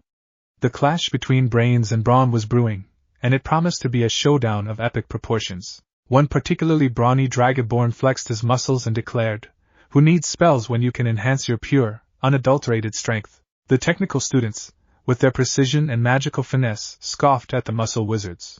A white-eared kitsune remarked as she sniffled her nose, "Strength is impressive, but it's no match for the elegance of a perfectly executed maneuver. It takes finesse and precision to master." Kahaha, what's a fox to a dragon? My mother has banished your kin countless times, another from the yokai clans addressed him. Don't be shocked when that happens to you in the future. Oh? The dragonborn raised his eyebrows at the still-growing Kyubi. Is that a challenge, Lady Kunou? Kunou flippantly averted her gaze. Merely a word of caution. Meanwhile, the skilled magician students, who had spent years mastering the intricacies of magic, exchanged knowing glances. A studious elf with a tome of spells nodded, her lustrous blonde hair swaying as she said, "Let them have their fun. True magic requires more than just muscle. It requires knowledge, discipline, and finesse." Issei and Asia, caught in the middle of the ongoing verbal crossfire, stood there with a confused but nonetheless neutral expression, whereas Asia was getting bothered by all the animosity. Issei, however, was nearly drooling as he wondered how the heck did that bust in Ikoma to keep her chest from spilling off her loose kimono. He had no desire to make enemies on his first day at the academy, something his parents and Danasik had encouraged him in advance. They whispered words of wisdom in his ear, "Make friends, not enemies, Issei. You catch more flies with honey than with a wrestling move." One particularly passionate devil with impressive horns argued, "Everyone has a plan until they get punched in the mouth, and everyone has a move until they're magically restrained, or tripped." A twin-tailed Nikomata could be spotted clutching her large feline white ears, evidently annoyed, so noisy. Then the ground trembled beneath their feet as the maze entrenched itself, much to Diodora's growing frustration. The chaotic magical exams had finally reached their conclusion, and Diodora Astaroth, his patience thoroughly tested and his demeanor stretched to its limits, took center stage once more. He cleared his throat, the irritation still evident in his voice as he addressed the remaining examinees. "Ladies and refined gentlemen," he began, his golden eyes glaring at the muscle wizards and the other students who had embraced their unconventional methods. "It appears that you have all displayed a unique approach to our magical challenges today," Diodora began, his words dripping with a blend of exasperation and thinly veiled amusement. "For better or worse, you have demonstrated a certain unorthodox talent." As he announced the final stage of the examination, the tension in the arena lingered in the air. The division among the students, whether they were power enthusiasts, technical experts, or skilled magicians, was now glaringly apparent, even among the select group of 50 or so individuals. "Now, for the final stage of our examination, it's time for a duel. However, let me make one thing clear, regardless of the outcome, the decision to enroll at Arcane Academy of Baelgazix lies within your capabilities alone. We accept only the best of the best, and this is your final judgment." With those words, an arena erupted from the ground, an impressive spectacle that left the examinees in awe. But it wasn't just the arena that drew their attention. It was the sudden appearance of an army of nurses, one being Rainer, who had easily slipped into the academy using her connections, shooting a wink at the brunette, who, much to her annoyance, was a bit preoccupied checking out the other nurses. Rainer was alright, but she was competing with succubi, complete with their alluring, skin-tight nurse attire that had undoubtedly become the focus of Issei's fascination and several students. His parents couldn't help but sigh at his never-ending antics, shaking their heads, with Mickey Haida tugging Gora's cheek for paying too much attention to the medical team. Diodora continued, his voice commanding the attention of the assembled examinees. In this duel, you will face off against one another to demonstrate your combat prowess, strategic brilliance, and magical aptitude. Remember, this is not just a duel or a spar. This is your chance to prove your worth to Baelgazix. Victory or defeat, if you don't give it your all, then I suggest you leave this place. As the examinees exchanged determined glances, a spark of competitive fire flickering in their eyes, the stage was indeed set for the ultimate showdown. It was more than a battle for enrollment at the Arcane Academy of Baelgazix. It was a clash of egos, a symphony of spells, and a tango of talents about to unfurl. Among them stood Issei, his anticipation evident in his grin as he eagerly anticipated the chance to test his worth. Time to see if those early days of wrestling owl bears and bench-pressing yeti cubs would hold him in good stead. With a sly grin, Diodora scattered tiny papers into the air with a flourish of his hand. The audience watched in rapt attention as the pieces of parchment danced above, carried by a gentle breeze. Let's see who our first contestants will be, Diodora announced, his voice dripping with false anticipation. He pinpointed one of the floating papers with a flick of his fingers, and with a burst of blue flames, Issei's name was forged in fiery letters above the arena, creating a spectacular display of magic. Hi to Issei. The crowd erupted into cheers and applause, while Issei blinked in surprise, not expecting to be chosen first. He looked up at the flaming letters with a mix of awe and confusion. Can't you just draw out an actual lottery? This is kinda sketchy. Gee, good luck, Mr. Issei. He struck a grin and jutted his thumbs up, a gesture of approval from his father that stuck. Thanks. You too. Bewildered, Asia tilted her head.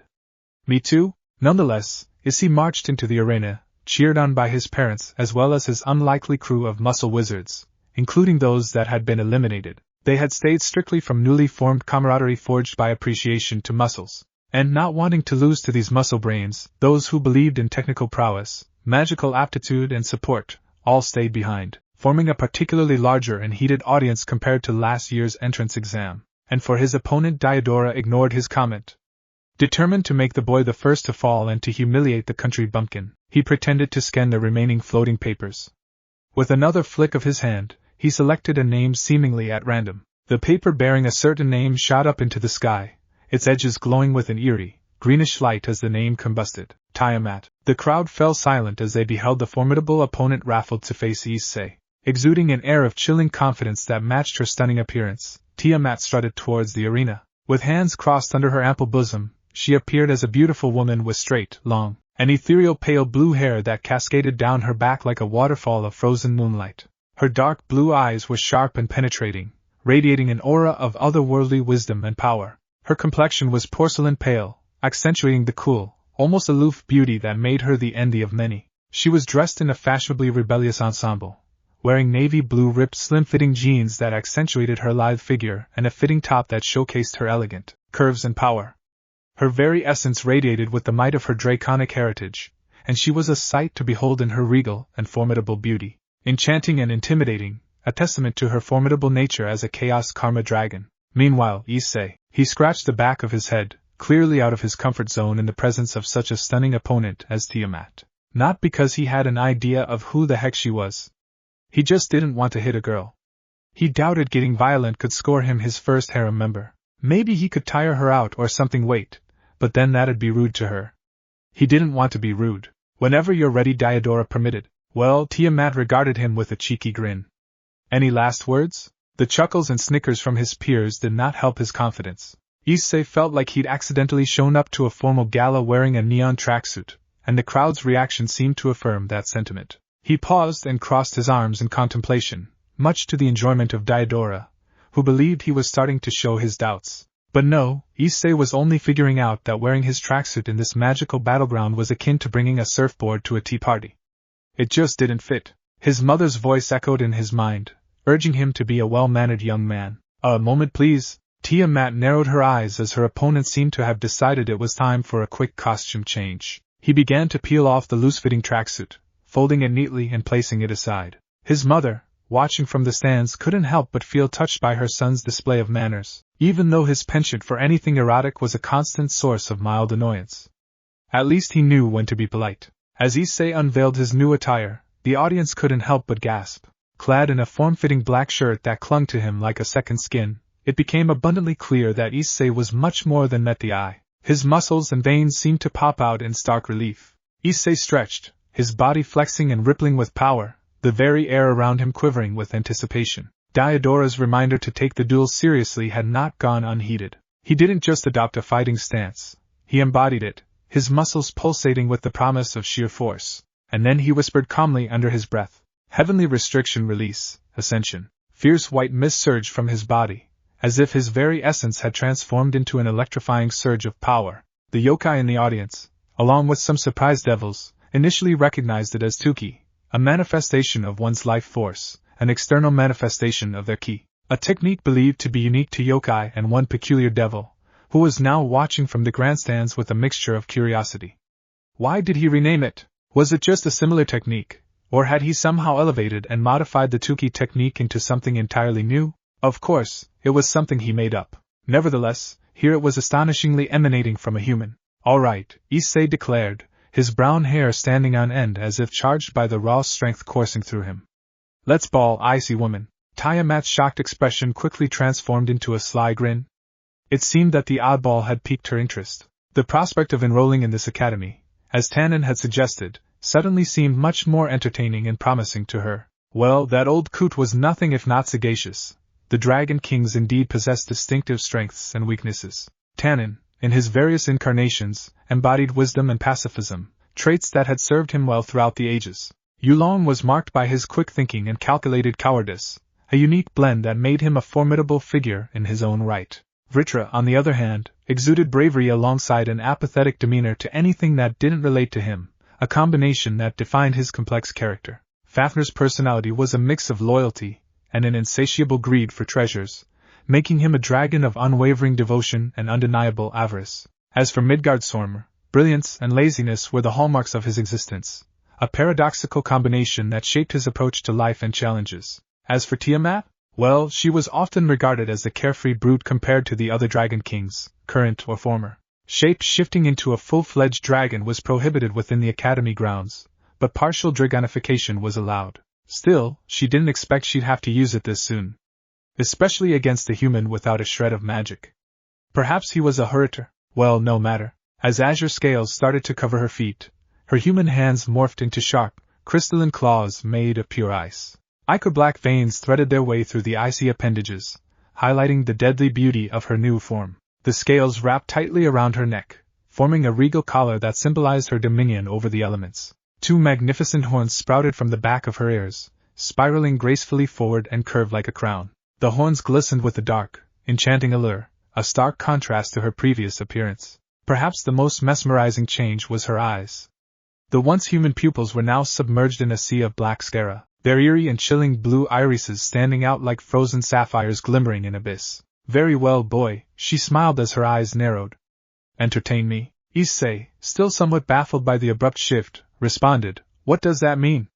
Are you asking me to tap dance? Fight me, you fool." "Oh, okay." With a resounding boom, shockwaves rippled as Issei vanished from his original spot. Tiamat's eyes widened as she registered the sight of a curled fist was on a collision course with her face, trailing a comet's tail of blazing energy. The impact of Issei's fist colliding with Tiamat's scaled jaw unleashed a cataclysmic shockwave, sending her hurtling through the air like a shooting star. She smashed against the invisible walls of the arena, crashing against the protective barrier with a thunderous explosion of arcane energy as dust and smoke combusted from the crash. Garou and Mickey exchanged bewildered glances, their faces mirroring a mix of shock and disbelief.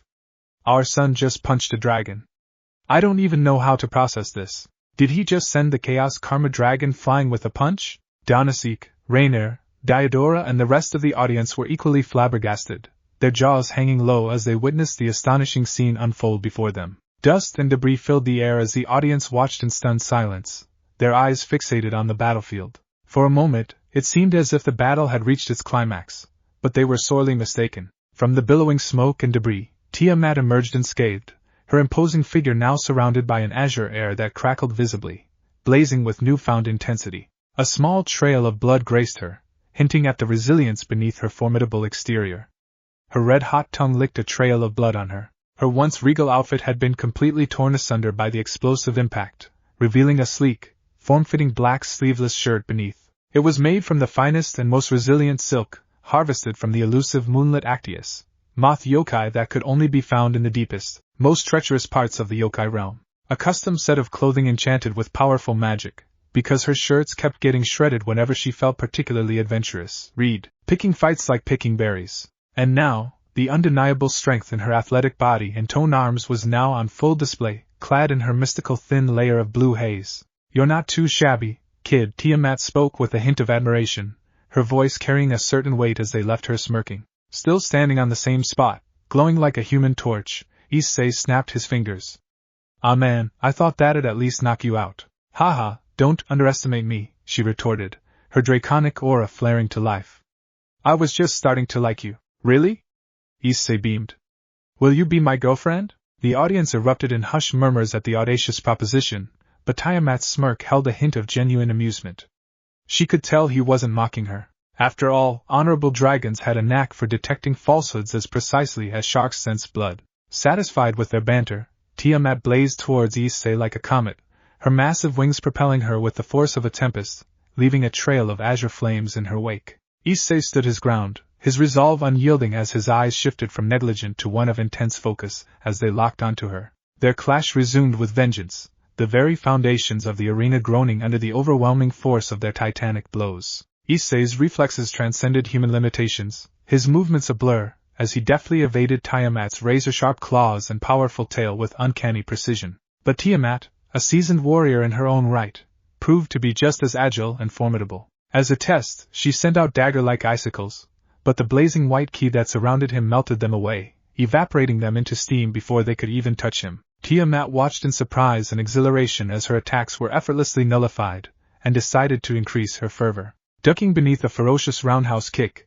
Tiamat swiftly dropped to her knees and executed a sweeping leg motion, knocking Issei off balance. "Oh!" She then channeled energy into her palms and unleashed a concentrated blast directly at his chest. The force of the impact sent Issei flying through the air, creating a storm of dust and smoke in his wake as he crashed against the barrier. "Ah crap," she muttered, her aura dying off as she might have gotten ahead of herself. That draconic shot would have pulverized anyone below dragon threat level. As the magical dust and smoke cleared, her eyes widened as Issei emerged unscathed. His black shirt remained intact, a testament to the absurd intensity of his fighting spirit that had absorbed the devastating blow. "All right," he muttered, his frenzied grin revealing his excitement. "You're not half bad yourself, lady." It had been a long while since he had faced such a formidable opponent, and he relished every moment of this exhilarating battle. Issei had battled countless monsters and ventured through dungeons in the nameless forest when he felt bored, but this was on a whole different level. As the audience gasped at his reappearance, his parents and Donasek practically sweating bullets, for the first time in ages, Tiamat felt the exhilaration of a true battle. She'd thought during her demise against Fenrir, she'd never feel this sort of thrill, the thrill of facing an opponent who could match her might. It was a fight she had longed for, and now, with Issei, perhaps she had found someone that could finally raise her bar. Issei surged forth with a manic grin, and Tiamat blazed forth to meet him, her azure aura flaring like a raging snowstorm. Her crystalline claws gleamed in the arena's magical light as she launched a series of rapid strikes, each aimed with deadly accuracy. Issei's agile form weaved and dodged, deftly avoiding her attacks, albeit narrowly. The earthly arena was further being torn apart by their intense clashes. Each punch sent shockwaves rippling through the ground, creating craters and fractures that marred the once pristine battlefield. Debris and rubble filled the air, creating a chaotic storm of destruction. At one point, Tiamat's fist came crashing down with the force of a falling meteor against his, and the impact shattered one of the scales covering her fist, sending a spray of crystalline shards in all directions.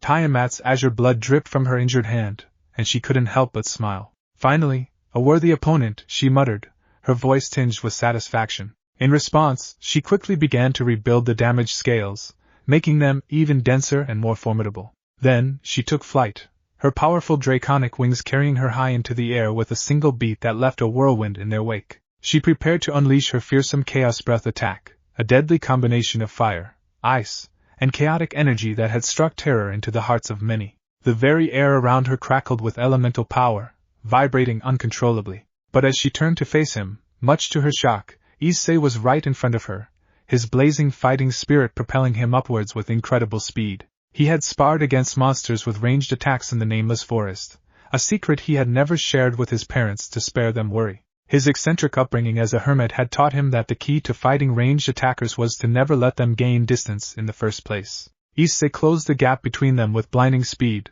his fists glowing as he aimed a punch at Tiamat's jaw. TCH. Forced to cancel her attack, the Dragon King reacted with lightning-fast reflexes, twisting her body to avoid the full force of the blow. Issei's fist grazed her scaled cheek, leaving a trail of sparks in its wake. Tiamat retaliated with a swipe of her claws, but Issei propelled himself away by using her arm. However, as he attempted to regain his bearings in midair, he had a sudden realization that sent a jolt of panic through him, the dawning realization that he, for a fact, couldn't fly. Oh crud, and so he muttered as the arena floor was approaching rapidly. Tiamat watched his descent with a bemused expression, her draconic wings allowing her to remain airborne effortlessly. She had expected him to be a challenging opponent, but she certainly didn't anticipate he couldn't fly. Perhaps this battle wouldn't be as thrilling as she had initially hoped. Just as Issei was about to crash into the arena's floor, he managed to twist his body in midair, landing in a crouched position. He left a small crater in the ground, but he had avoided serious injury. He glanced up at Tiamat with a sheepish grin, dusting off his hands as if the fall had been nothing more than a minor inconvenience. "Hey pretty lady! Can you, go down here?" he asked, the nonchalant tone in his voice drawing a chuckle from the Dragon King. "Well, only because you asked nicely," Tiamat remarked, her azure aura blazing with renewed excitement. She descended to the ground, ready to resume their battle on equal footing. The clash of titans raged on, each clash of their fists sending shockwaves through the arena. Issei continued to employ his muscle magic from time to time as he threw a wild haymaker in unpredictable bursts, or when his fists became a blur of motion, striking with precision and power. Narrowly avoiding a jab, Issei felt a nick on his cheek as blood began to trickle out from the thin wound. Killer move, God's hand. His right fist exploded with searing white ki, and without a mighty battle cry, being a silent fighter who believed actions spoke louder than his words could ever be, Issei unleashed a punch straight to her abs. KH. Tiamat winced as the full force of the blow struck her. She could have instinctively formed protective scales to shield her stomach, but in that moment, she chose to endure it, wanting to witness the true extent of Issei's strength. HRK, GH. And it proved to be more than sufficient, causing her to cough up a spatter of blood. The impact propelled Tiamat backward, sending her tumbling violently across the dirt field until she dug her razor-sharp claws deep into the ground, finally coming to a stop. The audacity of his power had left its unmistakable mark, and Tiamat couldn't have been more thrilled. Quickly rising to her feet, her chest heaving with exhilaration, a grin ever present on her, Tiamat decided to give him one last test. The scales covering her jaw gleamed ominously as the air crackled. An intense concentration of mana gathered before her open mouth, swirling like a maelstrom. A signature attack that had earned her the moniker of Chaos Karma Dragon, one that could rewrite the course of this battle. And no way. Is she insane? Can the barrier even keep up? My mind's telling me to run, but my brain is telling me I wouldn't want to miss this show. We're all gonna die. Sensing the mounting danger as echoed by the panicking watchers, Issei knew he had to act swiftly. The key against ultimate attacks, something he made up, was to not allow ultimate attacks. Thus, he charged straight at her, white ki cloaking his entire body, his dash causing a crater in his wake. His muscles tensed, ready to deliver another powerful blow. The audience watched with bated breath as the clash of forces seemed inevitable, and the very ground beneath them trembled with tension. And then, everything went white. Enough! Diodora's dramatic flair stole the show as he waved his wand, shooting a brilliant firework into the sky that caught both combatants' attention. Issei's fist hung mere inches from her face, the force of his punch sending a fierce gust of wind roaring behind her. Tiamat's sky-blue hair fluttered dramatically as she snapped her mouth shut, dispersing the miniature black hole-like energy. Her smile was as radiant as the sky itself, despite her rapidly healing facial wounds. Meanwhile, Issei's expression had shifted from intense focus to outright frustration in the blink of an eye. "Both of you have proven your mettle," Diodora stated, his tone oozing reluctant approval. "There's no need to take this any further. Congratulations, Hayate Issei and Tiamat, you have passed." The battle had dragged on for far longer than Diodora had expected, and he had watched with a mixture of bemusement and irritation. He knew he couldn't let it continue indefinitely. He wanted to get back to his things for one, and his initial plan to humiliate Issei was no longer tenable. If that wasn't bad enough, Now he couldn't even flunk this ridiculously powerful bumpkin. It'd risk raising questions about why Issei had failed the entrance exam, especially with representatives from other Arcane Academies present among the audience. Talent scouts eager to get their hands on these potential stars. The announcement prompted a mixture of surprise and relief from the audience, who had been on the edge of their seats throughout the intense battle as a thunderous ovation rang throughout the field of banished. Issei couldn't contain his frustration. Hey! What gives? We were just getting heated up. Tiamat, still eyeing him with her permanent satisfied smirk, slowly glanced over as thunderous applause erupted among the examinees and spectators, with the muscle wizards being the loudest, taking pride that their leading member managed to seal a draw against the Dragon King. It seemed that their opening act had only bolstered the spirits of the other examinees, each of them waiting for their turn with bated breath. Issei Hayadu, huh? Tiamat mused, her tone carrying a hint of admiration as she regarded the boy before him. I'll remember your name. Feeling emboldened by her acknowledgement, Issei nodded determinedly. Tiamat-san. And he decided to throw one last jab to test the waters with a mischievous grin. So, about becoming my girlfriend? She offered him a smirk, as her icy blue stares bore down on him, being slightly taller than him. Get even stronger than me, boy. Then maybe I'll consider it. Tiamat's lingering chuckle hung in the air like a whispered challenge as she stretched her sculpted arms and sauntered away. Issei was left to ponder his newly discovered fascination, namely, his unlocked fetish to athletic girls. He couldn't help but admit there was something undeniably alluring about a woman who could handle herself in a brawl and rocked a toned physique. Perhaps it was high time he added athletic to his ever-evolving list of ideal girl qualities. But with the duel concluded, even though he felt a twinge of disappointment at not securing a victory, Issei realized the harsh truth: he had to get a whole lot stronger, especially since he didn't have the luxury of using actual magic. He must be ridiculously weak compared to the other students, considering he couldn't even manage to inflict significant damage on Tiamat. However, instead of succumbing to despair, he felt a fiery determination welling up within him, a fierce desire to prove himself among his magically gifted peers. He knew he had to double his workout efforts to ensure he wouldn't lag behind the other students. After all, he couldn't rely on magic like they could, so his muscles were simply going to make up for his lack of magical arsenal. As he stood there, sweat and muck glistening his rugged look, pondering his future training regimen, blissfully unaware of the begrudging acknowledgement from some examinees and ex-examinees that he had no idea disliked him enough to want him to fail, a realization suddenly struck him like a lightning bolt. He had passed the entrance exam. With a burst of excitement, he couldn't contain himself any longer and dashed toward the grandstands where his parents and Danzydanz were sitting. "Mumsy, Pops, I made it!" he yelled, his voice brimming with exuberance. His parents, who had been holding their breath throughout the intense duel, burst into tears of relief. Even Danzydanz, normally composed, had to discreetly wipe off the sweat he didn't even realize he had produced. Meanwhile, Rainier, still dressed in her nurse outfit, found herself wiping away sweat she didn't even realize she had produced. Although his face might not have set the world on fire, her thirst for his physique remained undeniable. The way his muscles contracted and flexed, just imagining herself laying atop his broad back had instilled thoughts in her head that no doubt had resonated with the succubi nurses. These life leeches would no doubt worship him like a god in bed, doubly so since he was no doubt a virgin, more fresh and untainted. Yet, his mentality was still too much of a kid for her to consider anything beyond admiration. But once he passed that maturity, well, let's just say Rainier wasn't the type to sit around and wait to be approached. And so, with a new set of stage, Diodora masked his annoyance as the exam went on.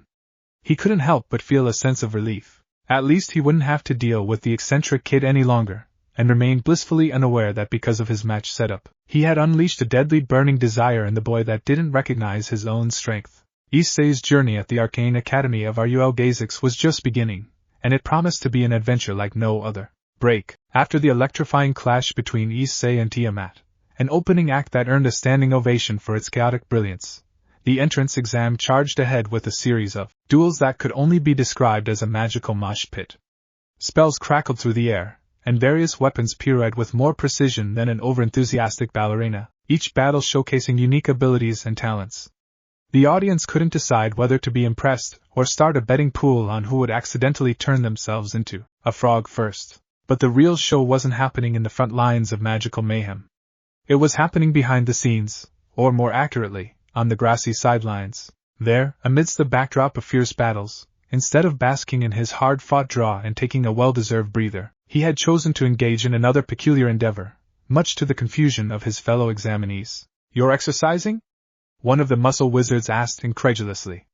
"Instead of celebrating your entrance, you're working out?" Currently sidestepping so rapidly that the grass beneath him seemed to smoke and causing afterimages that left onlookers both impressed and dizzy, Issei paused to reply with an unshakable grin. "Yeah, gotta prep for that inevitable rematch with Tiamat." His words, and his peculiar humility, inspired the muscle wizards.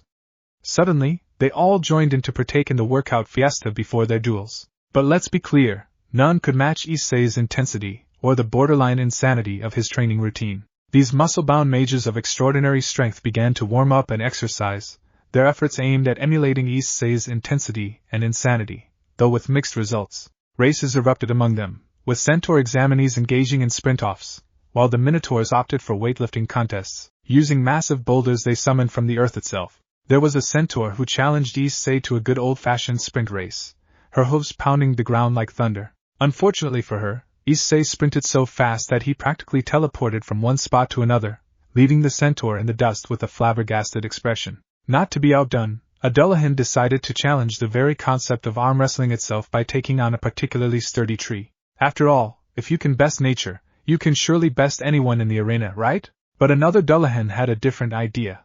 She chose to challenge the boy who had just drawn with a dragonborn. The result?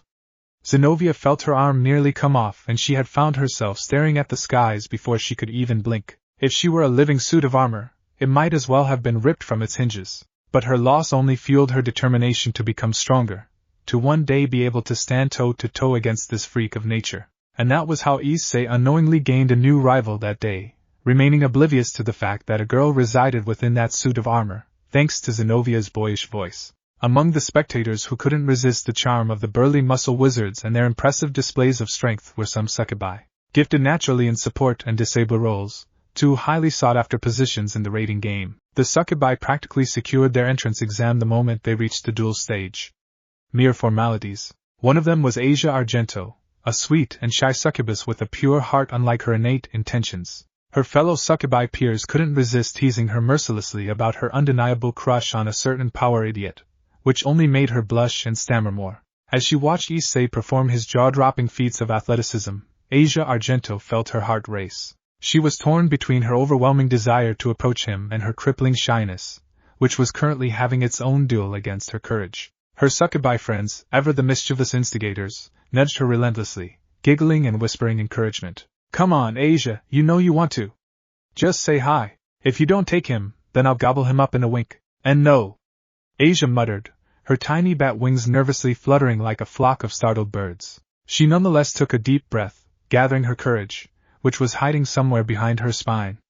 With a tentative approach, she finally summoned the strength to speak. Her voice was barely above a whisper as she greeted him. Hi, Mr. Issei." Pausing his serious series of squats to obliterate the universe, Issei turned to see the shy and adorable succubus standing before him. Her cheeks were so red that they could rival the most vibrant roses in the garden of embarrassment. "Hey again, Asia-chan." He greeted her with a friendly nod and a cheerful grin. "Hello." Asia nodded back, her heart doing a drumroll solo. Why, you were amazing, Sir Issei. I never thought I'd see a student that can match someone like Lady Tiamat." Thanks." Issei chuckled heartily, scratching the back of his head. He really didn't think it was a big deal, especially since he didn't manage to KO her. "Why yes," she nodded again. Nodding was her go-to response. Asia's nerves didn't seem to be going anywhere, as her body swayed nervously, causing her blonde bangs peeking out her sister veil to sway and her green nun outfit to rustle. What kind of self-enchantment magic do you use, Mr. Issei? Huh? Issei blinked for a moment, caught off guard by the question. He started sweating even more, and it wasn't just from the post-workout glow. Cold, nervous sweat mixed in with the determination that he was going to sound convincing. It's muscle magic," he said with a straight face, as if that was the most natural thing in the world. Asia's head tilted slightly, her curiosity now fully engaged. "Muscle magic?" she repeated, blinking her big, innocent green eyes. "I've never heard of that particular school of magic before." Issei was committed to the bit now, just like he practiced with Danasik. It's a super exclusive and incredibly secret school of magic," he explained with a conspiratorial whisper. "Only a few know about it. It's all about using the power of your biceps, abs, and glutes to perform incredible feats, Asia-chan." Asia blinked, clearly fascinated by this newfound knowledge. Wow, that sounds amazing, Mr. Issei. How long have you practiced? Since I got out of my crib? Probably when I was 8, I think. Oh, that hat young? Wow, I guess that's why you're so. Her gaze drifted downward to his sweat-soaked black shirt, emphasizing his well-defined muscles. She swallowed nervously. Fit, the nearby succubi, who had been watching this exchange with sheer delight, couldn't help but overwork their floating fans to combat the feverish heat rising within. Their hearts were aflutter as if they'd stumbled upon the very hero of an intensely steamy romance novel. To these sultry sirens, Issei was akin to a living, breathing romance novel cover model. His status as a pure-hearted virgin with paltry perversion only added to his allure, and the prospect of being the ones to harvest his hidden desires was like an irresistible siren's call. The pheromones wafting from his post-workout sweat didn't make matters any easier, practically turning the scene into a tantalizing tableau of temptation. If it weren't for Asia's presence, they might have succumbed to their desires and turned this peculiar conversation into a full-blown romance novel plotline, complete with swooning and passionate embraces. Break. As the dust settled from the previous battles, the army of nurses sprang into action, tending to the injured and the victorious alike. Meanwhile, the audience leaned forward in anticipation of the next duel. Now back to his composed self, Diodora did his best to ignore the rowdy muscle wizards grunting and groaning in the background. He knew their workout was technically a pre-battle warm-up, but their enthusiasm was borderline overwhelming. So with a flourish, he ignored those flareless brutes and announced the next duel. Ladies and gentlemen, our next match promises to be an exhilarating display of skill and strength. Allow me to introduce the contenders. Zenobia Quarta and Loup Garou, step into the arena. Zenobia stood tall, her features concealed beneath a gleaming silver helmet. She was clad in an imposing set of Celtic plate armor that shimmered brilliantly in the sunlight. The polished surface of her armor caught the light, creating a dazzling spectacle. 2 fur-trimmed spalders added a touch of extravagance to her otherwise straightforward attire. In her grip, she held Durandal, a sword of unmatched power, its stark blue blade emitting an ethereal glow. Intricate golden embellishments adorned its edges. Facing her was Loup Garou, the fearsome little sister of Loup Garou seeking to step out from her brother's shadows. Her fierce golden eyes reflected a primal glimmer, and her deadly talons of a predator extended menacingly from her fingertips, ready to shred steel. In contrast to Zenobia's heavily armored form, Luna was practically armorless. Her ashen gray hair flowed like a waterfall of silvered smoke, framing her striking features. 2 wolf ears perched on top of her head twitched with anticipation, and her ashen tail, complete with a tuft of black fur at the tip, swayed rhythmically behind her. She sported a sleeveless jacket coat with fur around the lapels, which billowed slightly in the breeze. Beneath it, a simple gray tank top accentuated her tanned and well-toned physique. Her defined abs cast playful shadows as they flexed with each breath. She completed her attire with combat-ready shorts designed for agility and a pair of sturdy combat boots, indicating her readiness to use her legs as formidable weapons. With her fierce golden eyes and the primal aura she exuded, the Garou clan werewolf embodied a potent blend of strength and wilderness, a force of nature prepared to clash with the disciplined might of Zenobia and her formidable Durandal. Tension thickened in the air as the 2 duelists prepared themselves, their weapons drawn and unwavering gazes locked onto one another. Zenobia wielded her massive blade with unwavering confidence and unsettling ease, its enchantments pulsating with eager anticipation. Luna cracked her neck before crouching low, her claws catching the ambient light as she poised herself to strike, coiled like a spring. As the 2 contenders exchanged glares, their competitive spirits ignited. Zenobia couldn't resist the sly taunt, her voice dripping with bravado. Loup Garou, huh? I would have liked to fight a dragonborn, but I guess a wild mutt must do. Is that what you think? Luna shot back, her tone laced with disdain. Once I rip your head off, then maybe I'll finally see if it's as empty as your insults. Zenobia's chuckle resonated mysteriously within her full-face helmet. A rowdy pup, but a pup nonetheless. Let's see if your bite is as loud as your bark. With a calm and deliberate motion, Zenobia ran her gauntlet fingers across the blade of Durandal. The instant her touch met the enchanted steel, mystical flames unique to Dullahan's erupted to life, enveloping the massive sword in an ethereal blue fire, as they danced with otherworldly grace. Without hesitation, perhaps slightly unnerved by Zenobia's fiery display, Luna muttered an incantation as her golden eyes seared. Triple XL. As soon as the words left her, her form seemingly blurred from existence as her speed and strength tripled in an instant. The sheer suddenness and intensity of her transformation left the examinees in awe, as Triple XL was a notoriously difficult and advanced technique that few could master. Zenobia's eyes gleamed with excitement from beneath her helmet as she witnessed and felt her opponent's new strength. She welcomed the challenge with open arms, her mystical flames flickering with anticipation. In this duel between a disciplined knight and a wild warrior, the arena was about to become a battleground where their skills, strength, and techniques would clash. And with that, Diodora raised his wand and shot a signal to start the duel. With a burst of speed, Luna closed the distance between them in a blur of motion. Her predatory instincts kicked into high gear as she clashed her razor-sharp claws against Zenovia's imposing blade, Durandal. The resounding clang sent sparks flying, casting a brief, dazzling display of light and shadow around them. The sly taunts they had exchanged earlier were forgotten as both fighters focused on the battle at hand. Amidst the frenetic exchange of blows, Luna's triple XL proved to be a formidable advantage. Her lightning-fast movements and relentless attacks left Zenovia struggling to maintain her composure. The wolf-like warrior's agility allowed her to strike from multiple angles, forcing Zenovia to constantly adjust her defenses. Zenovia, however, was no ordinary opponent.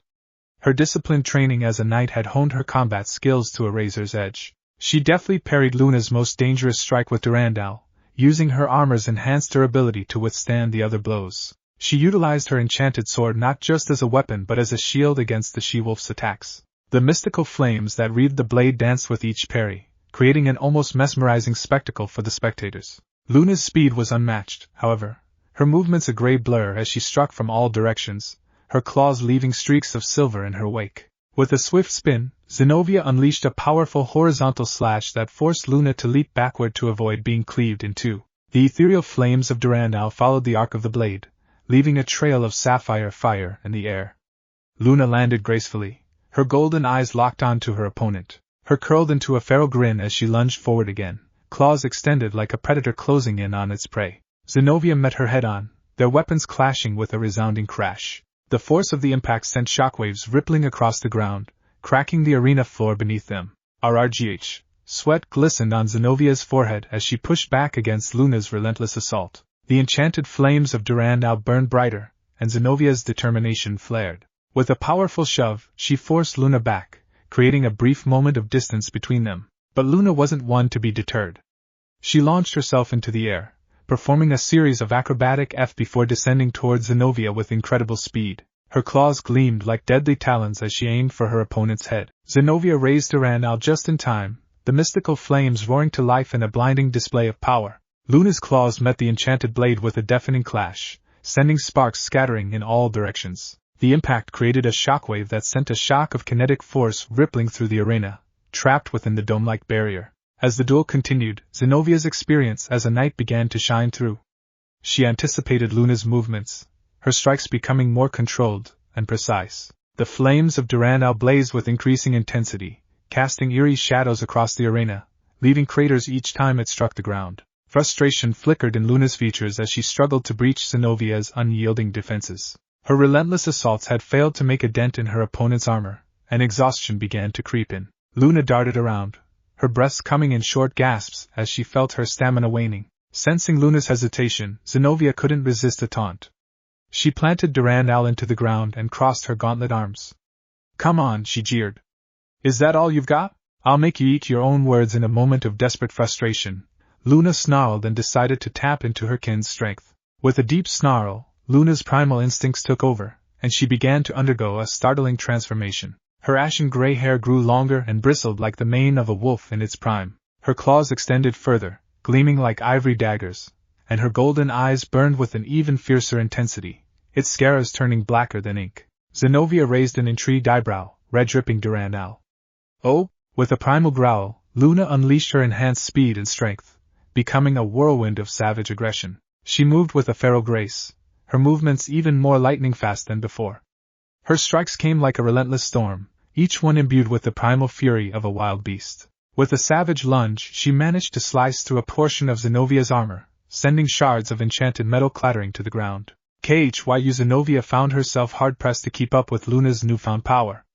The she-wolf's claws scraped against her armor, leaving shallow but telling marks. The mystical flames of Durandal roared with intensity, but Luna's relentless onslaught gradually began to strip away pieces of the knight's defense as they clattered uselessly across the field. The audience watched in awe as Luna pressed her advantage, gradually stripping Zenovia of her protective armor. Our hero, Issei, couldn't help but pay intense attention to the reveal that inside that hulking armor was actually a girl, with short blue hair and a rocking body. Nevertheless, the once imposing knight now stood exposed and vulnerable, the skin-tight battle suit she wore inside providing hardly any protection, and Zenovia's body was riddled with scars and red marks that oozed blood. The tide of the battle had shifted dramatically, and it was uncertain how much longer Zenovia could endure Luna's relentless assault. Battered and bruised and bloodied, Zenovia refused to yield.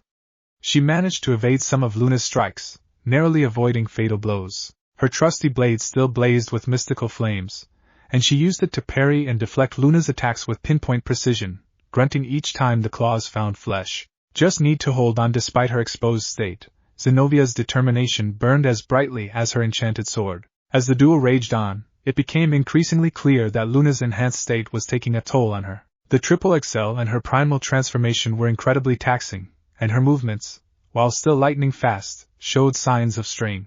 Her once confident snarls were now mixed with grunts of exertion. Fatigue was setting in, and then it happened. Due to her exhaustion, Luna fumbled her steps in one of the many craters Durandal had left. With an agility that defied her battered state, Zenovia surged forth in a burst of speed, taking the werewolf by surprise. Her armor-clad boots barely made a sound as she shifted her weight, and with a mighty swing, she swung Durandal. The mystical flames that danced along the blade flared to life with renewed intensity, as if responding to her fervor. Zenovia yelled with all the strength she could muster, channeling it into that single, decisive strike. Rea-ea!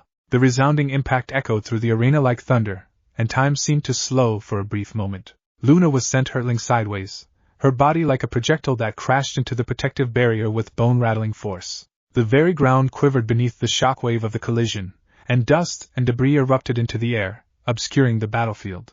Luna's head hung low, and she collapsed to the ground, her ashen-gray hair partially covering her features as they reverted back its normal state. The audience, who had been holding their breath, erupted into cheers and applause at the spectacle they had just witnessed. Zenovia stood tall, victorious, her sword held high in triumph. But the injuries she had sustained throughout the battle quickly caught up with her.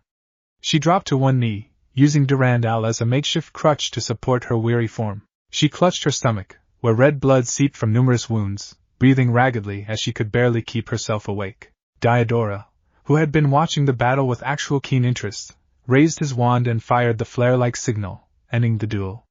Loup Garou is unable to continue. Zenovia Quarta is the winner.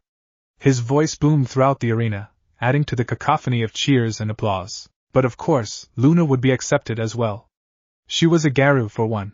That fact alone was enough to secure her enrollment, but the academy had an appearance to maintain, and Diodora was the perfect showman. The army of nurses, despite their sultry appearances that seemed to channel more nightclub than infirmary, exhibited a level of efficiency that was nothing short of remarkable. With swift and coordinated movements, they attended to the unconscious werewolf and the wounded Dullahan with precision and care. Luna was whisked away in an instant, her form vanishing in a magical teleportation, en route to the infirmary for further treatment.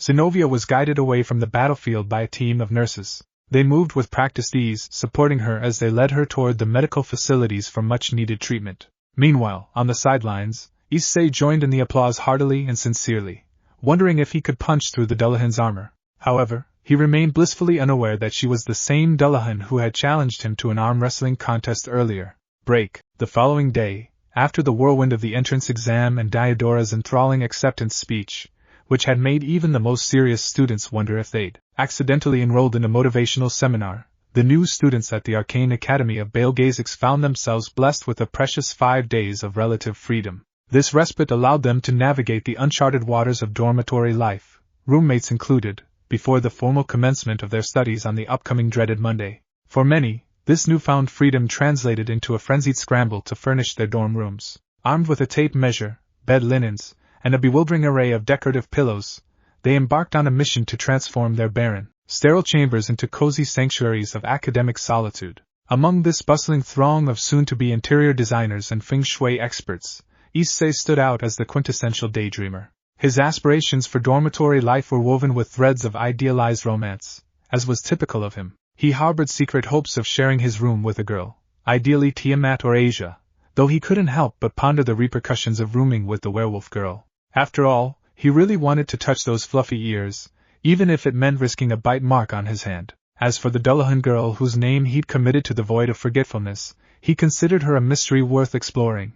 X something was her name, an enigmatic moniker befitting her status. In his imaginative fantasies, he painted scenarios of cozy late-night chats under the soft glow of arcane lamps, shared study sessions that somehow led to profound revelations about life, love, and quadratic equations, and other vague romantic notions that he couldn't quite articulate due to his limited interaction with the outside world. With the unwavering optimism of an amateur romantic, he clung to the tiniest glimmer of possibility, believing that perhaps, just maybe, some form of enchanting romance might blossom amidst the arcane knowledge of the Academy. In his mind, he'd boldly claim his first harem member, even if the fine print of reality remained shrouded in mystery. However, as he opened the door of his designated room, clutching his paltry bag of clothes that mostly consisted of the same colored shirts or shirts with stupid text on them, and sport shorts, his dreams of cozy late-night chats and shared study sessions with a mysterious, enchanting roommate were promptly shattered.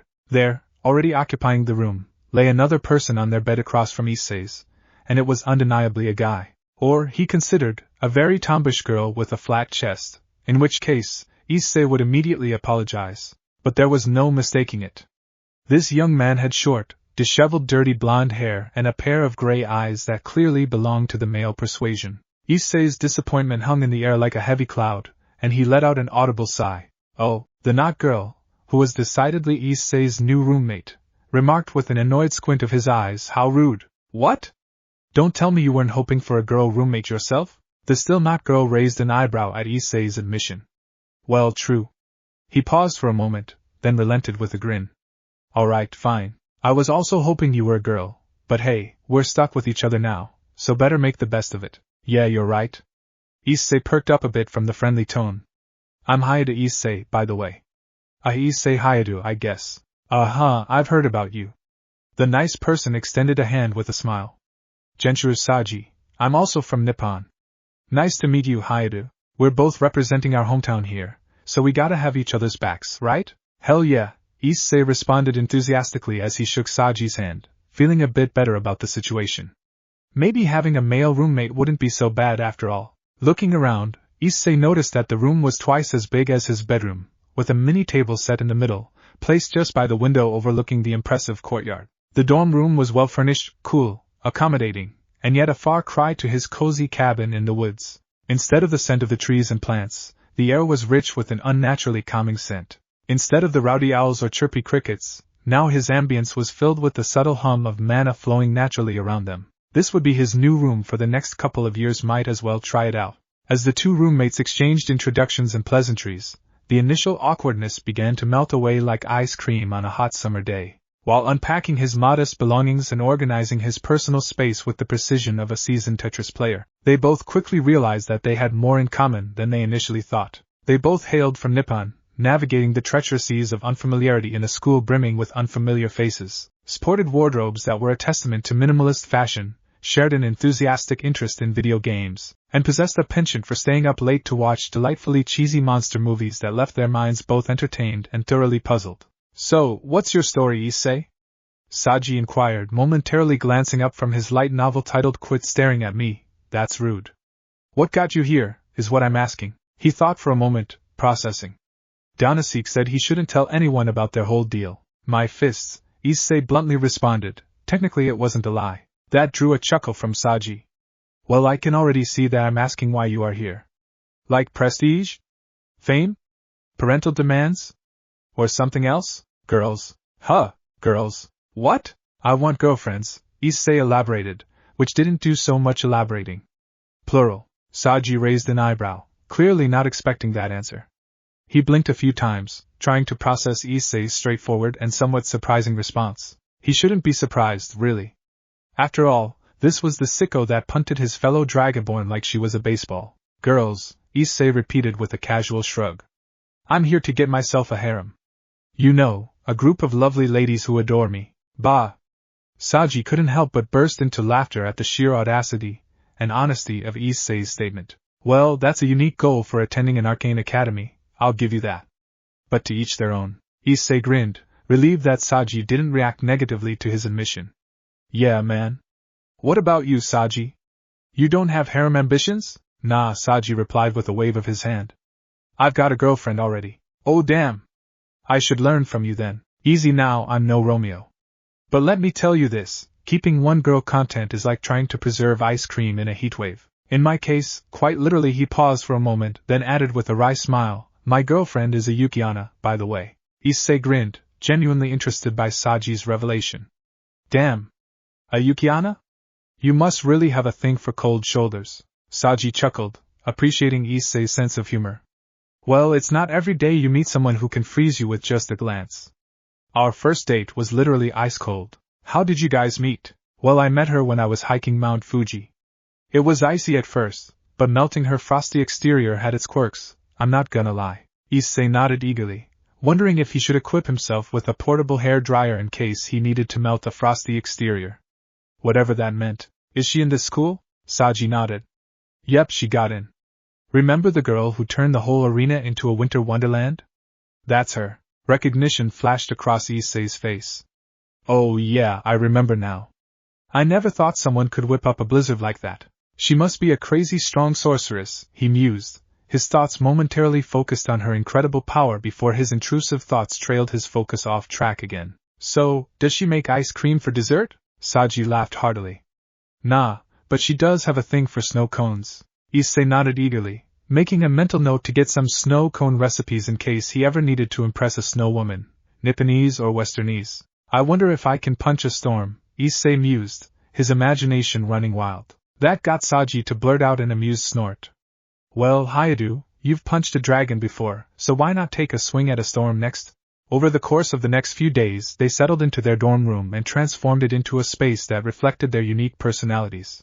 Issei's side featured a small shrine to his favorite anime and manga characters, complete with posters and action figures. Saji, on the other hand, had a collection of antique books and a vintage vinyl record player, which gave the room a touch of old-world charm. On a particularly uneventful afternoon, while Issei and Saji were engrossed in discussions about the optimal placement for Saji's flat-screen TV, their door burst open without warning, causing both of them to leap from their seats in surprise. In the doorway stood the she-wolf, Loup Garou, her tan and toned stomach prominently displayed by her choice of attire, a tank top and jacket with half-thigh shorts, a sight that immediately seized Issei's attention.